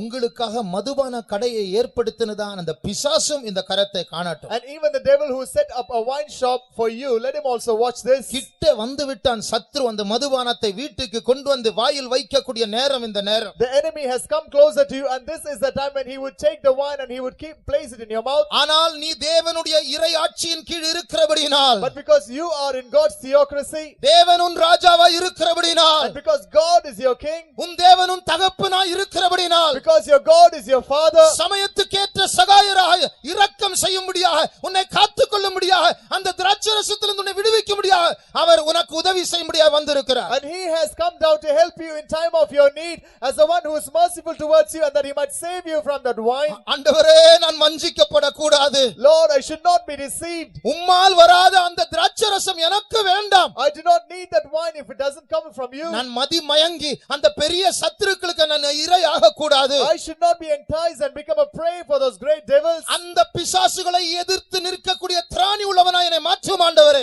Make me a person who is able to resist those devils, O Lord. இப்படி ஜெபிக்கிறவர்கள் கரங்களை உயர்த்துங்கள். Those who pray with these words, you can lift up your hand. பரலோகத்திலிருந்து இப்பொழுது உங்களுக்கு உதவி தேடி வரப்போகிறது. Right now help is going to descend for you from heaven. இந்த இடம் தேவனுடைய ராஜ்யம். This place is the kingdom of God. கரங்களை உயர்த்தின நீங்கள் தேவனுடைய ராஜ்யத்தை சேர்ந்தவர்கள். You who have lifted up your hands, you belong to the kingdom of God. அந்த குட்டி பிசாசின் கூட்டத்தார் உங்களை ஏமாற்ற, உங்கள் குடும்பத்தை ஏமாற்ற, உங்கள் சபையை ஏமாற்ற வந்தாலும், And even if the group of those little devils would come to deceive you and your family and your church, உன் தேவன் உன்னை காப்பார். your God shall keep you. உன் தேவன் உன்னை சத்துருவின் கையில் ஒப்படைக்க மாட்டார். Your God will not surrender you into the hands of the enemy. இப்பொழுது கர்த்தருடைய ஆவியானவர் அசைவாடி கொண்டிருக்கிறார். Now the Spirit of God is moving in our midst. மதுபான கடையை ஏற்படுத்தி உன்னை ஏமாற்றலாம் என்று சிந்தித்தான் பிசாசு. And devil thought that he can set up a wine shop and he can deceive you through that. ஆனால் கர்த்தர் உனக்கு வேறொரு திராட்சரசத்தை வைத்திருக்கிறார். But the Lord has kept another wine for you. தேவனுடைய ராஜ்யத்தில் இருக்கிறதான சந்தோஷம், சமாதானம் உனக்கு இப்பொழுது உண்டு.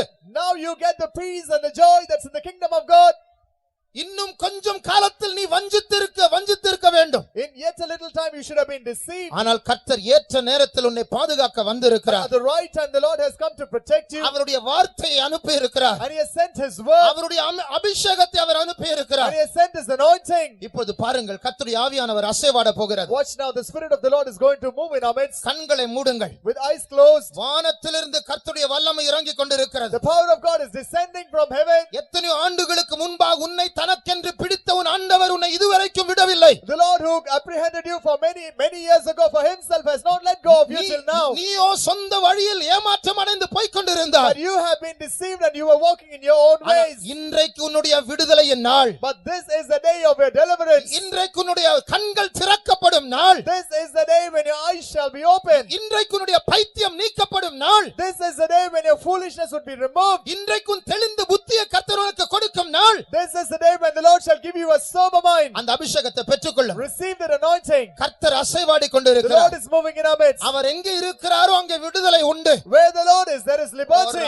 ஷபாங்கரா சபான்யங்கலமா சம்துடங்கலபா ஓரியா சமங்கலயா சம்துடங்கரமா ஷபான்யம்துடா. கண்டுனை அழைத்தவர் கரமதை பாரவர் கைவிடாதிருப்பார். கண்டுனை அழைத்தவர் கரமதை பாரவர் கைவிடாதிருப்பார். அதுவதோறும் உனக்கவர் அளித்த ஆசீர்களை எண்ணிப்பார். அதுவதோறும் உனக்கவர் அளித்த ஆசீர்களை எண்ணிப்பார். எண்ணிப்பார், எண்ணிப்பார், எண்ணிப்பார். என்றும் அதை எண்ணிப்பார், என்றும் அதை எண்ணிப்பார். கண்டுனை அழைத்தவர் கரமதை பார், அவர் கைவிடாதிருப்பார். கண்டுனை அழைத்தவர் கரமதை பார், அவர் கைவிடாதிருப்பார். ஆண்டுதோறும் உனக்கவர் அளித்த ஆசைகளை எண்ணிப்பார். ஆண்டுதோறும் உனக்கவர் அளித்த ஆசைகளை எண்ணிப்பார்.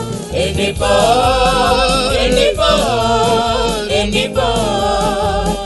என்றும் அதை எண்ணிப்பார்.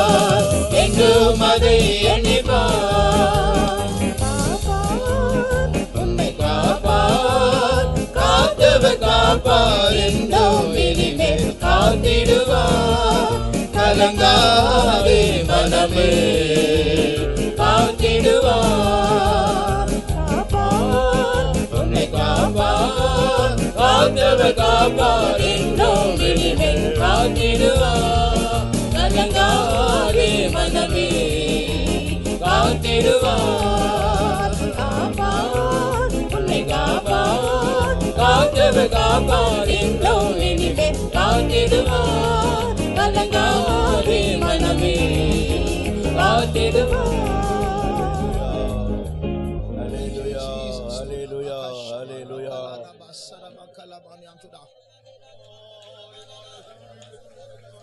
இந்த இரண்டாம் நாள் இந்த மாலை நேரத்திலே கர்த்தர் கடந்து வந்து நம்மோடு பேசின அருமையான வார்த்தைகளுக்காக கர்த்தரை நாம் ஸ்தோத்திரிப்போம்.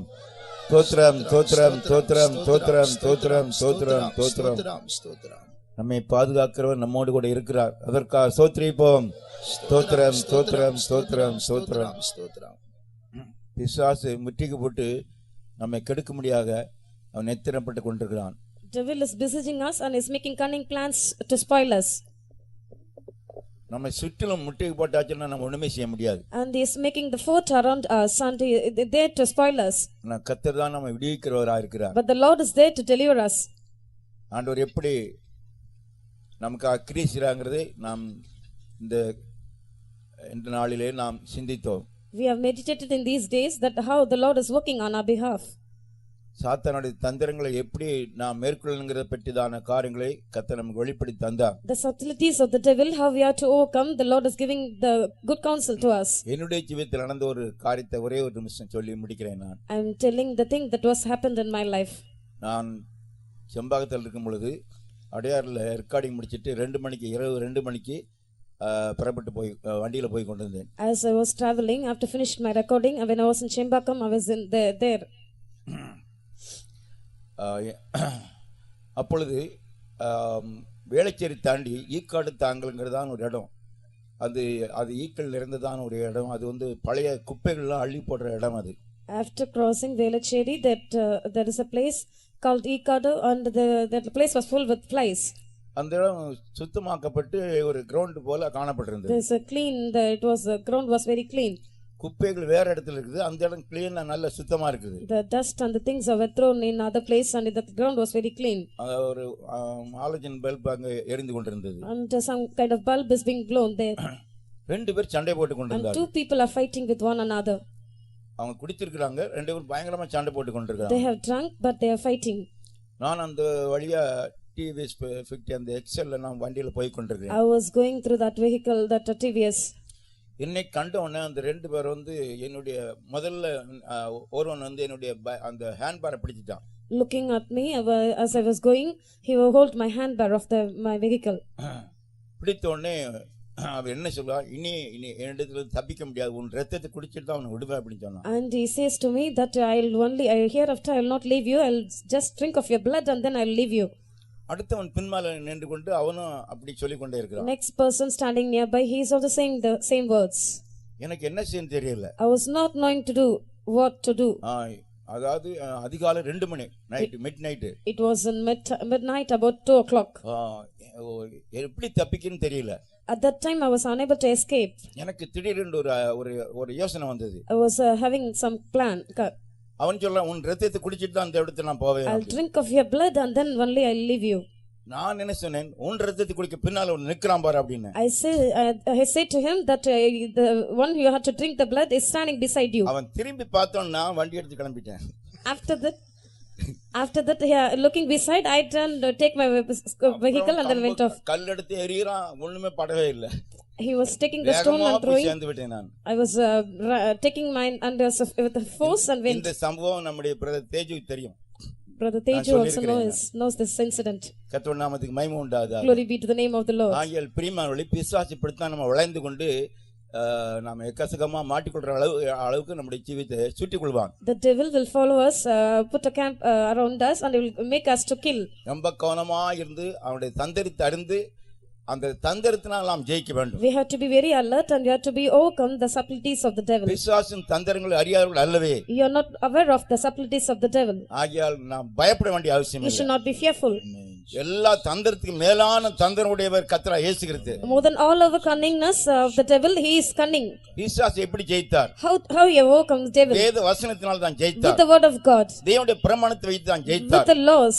பிதாவின் சித்தத்தை செய்தார். By doing the will of God. அவர் சுய சித்தம் செய்யவே கிடையாது. Not doing his own will. நாம் நம்ம விருப்பப்படி செய்வோமானால் பிசாசுக்குள்ள மாட்டிக்கிடுவோம். If we do our own will we get entangled in that course of the நாம் சுய devil. வழியில் நாம் போக கூடாது. We should not walk in our own ways. தேவனுடைய வழி அறிந்து அதன் பிரகாரம் ஜீவிக்க We வேண்டும். should understand his ways and we have to walk in it. பூர்வ பதிகள் எவை என்று கேட்டு அது நல்ல வழி என்று அதிலே நடக்க வேண்டும் என்று சொல்லி இருக்கிறார். It is said that we have to walk in the ancestral paths and we have to walk thereby. உலகத்தில் இத்தனை பாதைகள் காணப்படுகிறது. There are many paths seen in the world. அது பூர்வீக பாதைகள் பூர்வ பாதைகள் சொல்லப்பட்டிருக்குது. It is the old paths and the ancestral ஆனால் paths. நல்ல வழியை நாம் தேட We வேண்டும். have to choose the good path. நல்ல வழி கர்த்தராகிய இயேசு கிறிஸ்துதான். The good way is only Jesus Christ. அவரை நோக்கி பார்க்கும்போது பிரகாசமாக்கப்படுகிறோம். And those who looked unto his faces were brightened. அவரை நோக்கி பார்த்தவர்கள் பிரகாசமாக்கப்பட்டிருக்கிறார்கள். Those who were looking the Lord's face, they were brightened. பிரதான அப்போஸ்தலனும் ஆசாரியனுமாய் இருக்கிற பிரதான ஆசாரியனுமாய் இயேசுவை நோக்கி பாருங்கள். Let us look unto the priest.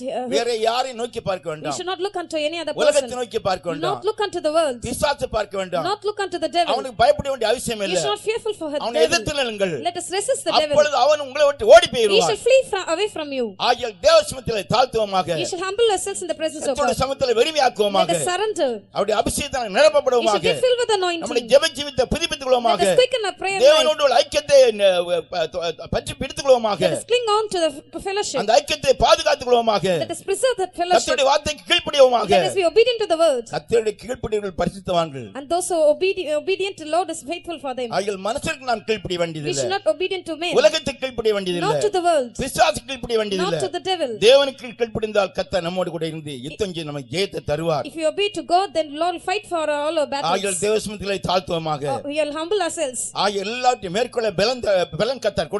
Lord is giving the strength to overcome அந்த everything. மதுபான கடைக்கு நீங்கள் போக வேண்டாம். You should not go to the wine shop. உலகம் நம்ம ஏமாற்றக்கூடியதான் இடத்துக்கு நாம் போக You வேண்டாம். should not go to the place where the world deceives us. மாய்மாலம் ஜீவித்து இடம் கொடுக்க வேண்டாம். You should not give room to the hypocritical நமக்கு life. ஒரு கர்த்தர் வழியை திறந்து வைத்திருக்கிறார். Lord is opening a new way அது for us. புதிதின் ஜீவன்மான மார்க்கம். It is a new and living way. அது தன்னுடைய சொந்த இரத்தத்தை சிந்தினதால் மார்க்கம். That is the way it has shed their own இயேசுவின் blood சொந்த for us. இரத்தத்தினால் மீட்கப்பட்டதால் மார்க்கம் அது. By his own blood he has redeemed. ஒரு புதிதின் ஜீவன்மான மார்க்கம் அது. It is a new and living way. இயேசு தன்னுடைய சொந்த சரீரத்தை கிழித்து அவர் பிரவேசித்தார். He shed his own body. ஆகியால் நம்முடைய சொந்த ஜீவித்தை நாம் மறந்துவிடுவோமாக. We have to forget our own will. தன் வழியிலே போக முடியாத தீர்மானத்தை விட்டுவிடுவோமாக. Not taking determination to walk on our own நாம் ways. அந்த பொழிவுக்குள் நாம் போக வேண்டாம். We should not go into such நம்முடைய things. ஜீவியத்தில் கர்த்தர் நமக்கு ஒரு வழியை திறந்து வைத்திருக்கிறார். Lord has opened a new way for us. ஒரு விலையேறப்பட்ட வழியை திறந்து வைத்திருக்கிறார். Lord has opened a precious அந்த way. பாதையிலே நடக்க முடியாத தீர்மானம் Let பண்ணுவோமாக. us take decision to walk in that கர்த்தாவே way. உம்முடைய விலகவே மாட்டேன் கர்த்தாவே. I must be separated from உம்முடைய you, Lord. அடிச்சுவடில் நடப்பேன் கர்த்தாவே. I walk in your ways. உம்முடைய வழியில் நடப்பேன் I கர்த்தாவே. walk in your ways, உம்முடைய Lord. வழி உம்முடைய சத்தியம் ஜீவனமா இருக்கு The கர்த்தாவே. way is the truth and இந்த life. சத்தியத்தில் நடக்க முடியாதுன்னு தாழ்த்தி வெறுமையாக்குறாங்க Lord, கர்த்தாவே. I am humbling myself. நான் என் குடும்பம் என் வீட்டார் என் பிள்ளைகளும் உம்முடைய ராஜ்யத்தை சுதந்தரிப்பதற்கு தகுதி உள்ள இந்த உம்முடைய வழி நடப்பேன் கர்த்தாவே. Lord, I'll walk in your ways just to inherit the kingdom of God. உம்முடைய சித்தம் செய்யும்படியாக ஒப்படைக்கிறேன் கர்த்தாவே. I'm surrendering to do thy will. உமக்காக நான் ஜீவிப்பேன் I கர்த்தாவே. will live for you, Lord. ஹல்லேலூயா ஹல்லேலூயா ஹல்லேலூயா ஹல்லேலூயா ஹல்லேலூயா ஆமென் ஹல்லேலூயா ஸ்தோத்திரம் ஸ்தோத்திரம் ஸ்தோத்திரம் ஸ்தோத்திரம். எல்லாரும் ஒப்பு கொடுத்து கர்த்தருடைய சமூகத்திலே நம்ம தாழ்த்தி வெறுமையாக்குவோமாக.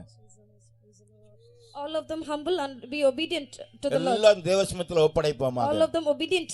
தேவசமத்தில் நம்ம தாழ்த்துவோமாக. Let us humble ourselves. தாழ்மையுள்ளவர்களுக்கு கிருபை அளிக்கிறார். Lord gives the grace to the humble people. பெருமையுள்ளவர்களுக்கு தேவன் எதிர்த்தே நிற்கிறார். Lord resisteth the proud. நம்மை வெறுமையாக்குவோமாக. Let us humble இயேசுவை ourselves. போல சாந்த மனத்தாழ்வுள்ளவர்களாய் காணப்படுவோமாக. As the Lord is meek, we shall இந்த also be ராத்திரிலே meek. நமக்கு பேசப்பட்ட வார்த்தைகளை நாம் கவனித்து பார்ப்போமாக. Let us meditate the words which are spoke just நம்மோடு now. தான் கர்த்தர் பேசினார். Lord spoke through us. உலக ஜனங்களோடு அல்ல. Not to the worldly இங்கே people. கூடியிருக்கிறதான ஜனங்கள் மத்தியில் கர்த்தர் கிரியை செய்கிறார். And the Lord is working in here. நாம் எதற்காக அழைக்கப்பட்டோம் அந்த அழைப்பை மறந்துவிட வேண்டாம். You should not forget where we are உங்கள் called. அழைப்பை தெரிந்து கொள்ளுங்கள் உறுதியாக்கும்படி ஜாக்கிரதையாயிருங்கள். You should confirm your calling and your election. இப்படி செய்தால் ஒரு நாள் இடையிறி போவதே கிடையாது. Then you shall not stumble or fall down.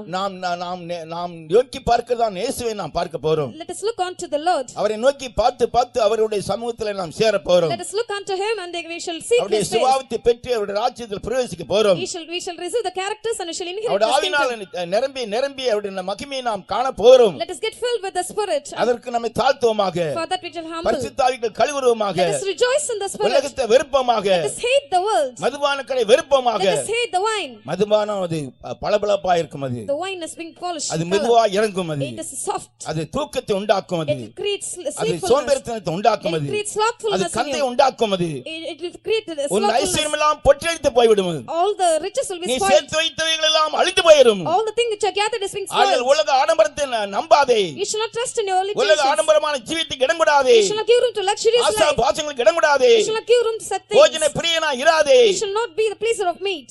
ஐஸ்வர்யத்தை நம்பாதே. You should not trust in அது உன் riches. ஜீவியத்தை அரிப்புளையை போல அடித்துவிடும். It will spoileth your life. உன் ஜீவியத்தை அரிப்புளையை போல அரித்துவிடும். அது It will be killing, making us like the disease. நம்முடைய ஜீவியத்தை நாம் பாதுகாப்போமாக. We shall preserve your own கர்த்தர் நம்மை life. பாதுகாக்கிறவராக இருக்கிறார். Lord is அவருடைய preserving you. நிழலிலே நாம் களிகூறுவோமாக. Let us rejoice in the அவருடைய shade. நிழலிலே களிகூறுவோமாக. Let us rejoice in the கர்த்தர் shade. சீக்கிரம் வெளிப்பட போகிறார். Lord is going to come அவருடைய very soon. மகிமையான வரைக்கும் நாம் ஆயத்து விடுவோமாக. Let us be prepared to meet கர்த்தர் the நம்மோடு கூட இருக்கிறார். Lord is being with us. அவருடைய மகிமையான நாளிலே நாம் காணப்படும்படியாக நம்மை ஆயத்தப்படுத்துகிறார். Lord is making sanctifying us. அபிஷேகத்தில் நிரம்புவோமாக. Let us get filled with அந்நிய பாஷை anointing. பேசுவோமாக. Let us get filled with கர்த்தரை anointing. மகிமைப்படுத்துவோமாக. Let us glorify our God. வேத வசனத்தை வாசிப்போமாக. Let us read our தியானம் words. பண்ணி ஜீவிப்போமாக. Let us meditate the word of ஜெபத்திலே God. தரித்திருப்போமாக. Let us study and pray. ஜெபம் இல்லாத வாழ்க்கை வீணான வாழ்க்கை. Life without a உன் prayer is நாட்களை not. வீணாய் கழித்துக் கொண்டே இருக்கிறாய். You are being spoiling your days. அனுதினமும் ஜெபத்திலே தரித்திருப்போமாக. In each and every time you shall காலை மாலை எல்லா நேரங்களிலும் ஜெபத்தோடு இருப்போமாக. At all times you shall be in prayer. ஒவ்வொரு நிமிஷமும் ஒவ்வொரு வினாடியும் ஜெபத்திலே தரித்திருப்போமாக. You shall abide in prayer each and எந்த every வேலை second. செய்தாலும் ஜெபத்திலே தரித்திருப்போமாக. Whatever work you do, you shall be எங்கே in prayer. பிரயாணம் பண்ணலாம் ஜெபத்தோடு காணப்படுவோமாக. Wherever you travel, you shall be in இன்றைக்கு நல்ல prayer. தீர்மானத்தை புதுப்பித்துக் கொள்வோமாக. You shall quicken your determination. கர்த்தருடைய ஆவியானவர் சொல்வதற்கு கீழ்ப்படிவோமாக. Whatever the Lord says, our you shall சீக்கிரம் be வெளிப்பட obedient. போகிறார். Lord is going to come அவருடைய very soon. மகிமையானவரை காய்த்தப்படுவோமாக. May the Lord prepare us to meet him with கர்த்தர் his glory. சீக்கிரமாக வெளிப்பட போகிறார். Lord is going to இதோ come. நான் சீக்கிரமாய் வருகிறேன். Behold, I am coming quickly. அவனவனுடைய கிரியைகளின்படி அவனுக்கு நான் அளிக்கும் பலன் என்னோடு கூட வருகிறது. His reward is coming along with me. ஆகையால் பரிசுத்தமுள்ள இன்னும் பரிசுத்தமாகட்டும். The sanctified shall நீதி உள்ளவன் இன்னும் நீதி செய்யட்டும். the righteous either more shall be இதோ நான் சீக்கிரமா righteous. வருகிறேன்.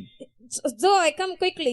ஆமென் இயேசுவே வாரும் என்று சொல்லுவோமாக. All we say, ஆமென் இயேசுவே வாரும் ஆயத்தமா இருக்கிறேன் சொல்லுவோமாக. I am prepared to meet you, Lord. I am பாவம் come, இல்லாமல் Lord. ஆவலோடு எதிர்பார்க்கிறதான் தேவ ஜனங்களுக்காக வருகிறார். The people are expecting to come, receive his arrival is coming there. அந்த அனுபவத்தை நாம் பெற்றுக்கொள்வோமாக. Let us be receiving அவருடைய that மகிமையான experience. வரைக்கும் நாம் ஆயத்தப்பட முடியாது ஒப்படைப்போமாக. Let us surrender to do it well. ஹல்லேலூயா ஹல்லேலூயா ஹல்லேலூயா ஸ்தோத்திரம் ஸ்தோத்திரம் ஸ்தோத்திரம்.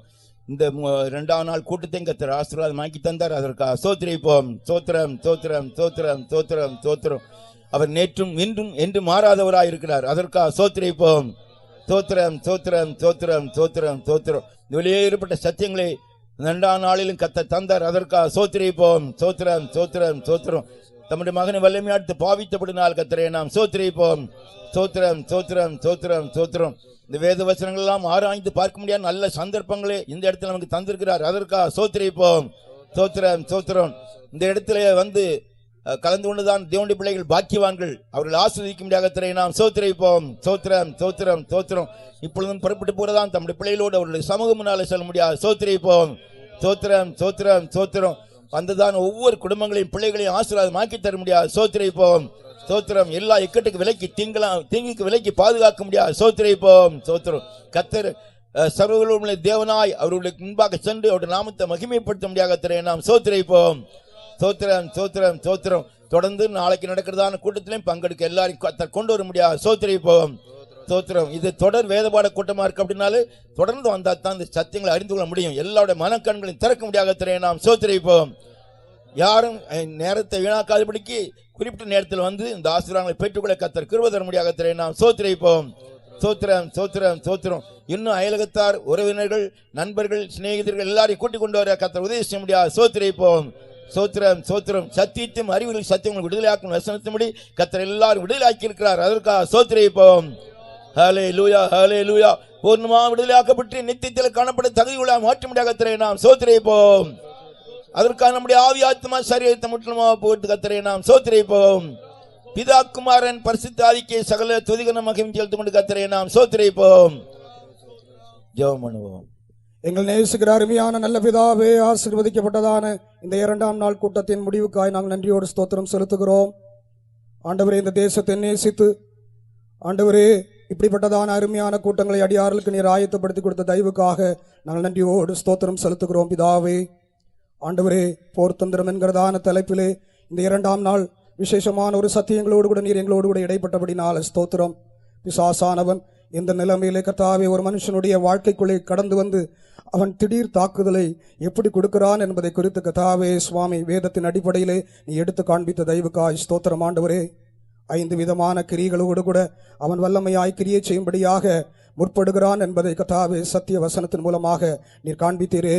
ஆண்டவரே, அவன் எந்த விதத்தில் கர்த்தாவே வந்தாலும் நீர் பெரியவராயிருந்து எங்களுக்குள்ளே பராக்கிரமசாலியாயிருந்து நீர் கிரியை செய்கிறீர், விடுதலை ஆக்குகிறீர். அதற்காக நன்றி செலுத்துகிறோம். முதலாவதாக அவன் கவனித்து பார்க்கிறான். 2ஆவதாக கர்த்தாவே லாபகரமான கிரியையை எங்களுடைய வாழ்க்கைக்குள்ளே கொண்டு வருகிறான்.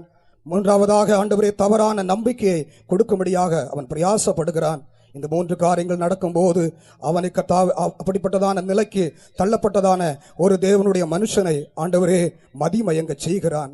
தூக்கத்தின் ஆவியினாலே தன்னில் எந்த நிலைமையில் இருக்கிறான் என்பதை அறியாத இடத்திற்கு கொண்டு போய் சாத்தானானவன் நிறுத்தும் போது ஆண்டவரே 5ஆவதாக திடீர் தாக்குதலை அவனுடைய வாழ்க்கையில நடத்துகிறான். ஆண்டவரே, இப்படிப்பட்டதான 5 விதமான பகுதிகளிலே ஒரு மனுஷனை தாக்கும் போது அவனுடைய நிலைமை நிர்பந்தமான ஒரு நிலைக்கு கொண்டு போகப்படுகிறதே. ஆண்டவரே, இதிலிருந்து விடுதலையாக்க முடியாத கல்வாரியிலே சொந்த ஜீவனை கொடுத்த கர்த்தாவே நீர் எங்களை மீட்டுக் கொண்டீரே. கர்த்தாவே, அந்த பிசாசனுடைய தந்திரங்களை நீர் எப்படி அழித்தீரோ ஜெயித்தீரோ அதே வண்ணமாக நீர் எங்களுக்கு வல்லமையும் கிருபையும் அதிகாரத்தையும் தந்திருக்கிறபடினால நாங்கள் நன்றியோடு ஸ்தோத்திரம் செலுத்துகிறோம் சுவாமி. நீர் ஜெயித்து ஜெயாளியாய் சிங்காசனத்தில் வீற்றிருந்தது போல நாங்களும் ஜெயித்து அதே சிங்காசனத்தில் இருக்கும்படிக்கு நீர் எங்களுக்கு அருள் செய்யும்படியாய் நாங்கள் இடத்துல மன்றாடுகிறோம் சுவாமி. இந்த கூட்டத்தை நீ நடத்தி தந்ததான மகா பெரிய தயவுக்காக நாங்கள் நன்றி செலுத்துகிறோம். பேசினதான அருமையான தாசரின் கர்த்தாவே நீர் வல்லமையாய் எடுத்து பாவித்தபடினால ஸ்தோத்திரம். ஒவ்வொருவரையும் கொண்டு வந்தீரே, அதற்காக ஸ்தோத்திரம் கர்த்தாவே. ஆண்டவருடைய சமூகம் இன்னும் 2 நாள் கூட்டங்களில் கர்த்தாவே வியாபரித்திருக்கும்படியாய் இடத்துல வேண்டுகிறோம். உடைய மகிமை நாளுக்காய் ஆயத்தப்படுத்தும் இயேசுவின் நல்ல நாமத்தில் வேண்டிக் நல்ல பிதா. நம்முடைய கர்த்தராகிய இயேசு கிறிஸ்துவின் கிருபையும் பிதாவாகிய தேவனுடைய அன்பும் பரிசுத்தாவின் ஐக்கியமும் நம் அனைவரோடும் என்றென்றைக்கு இருப்பதாக. அல்லேலூயா, அல்லேலூயா, அல்லேலூயா.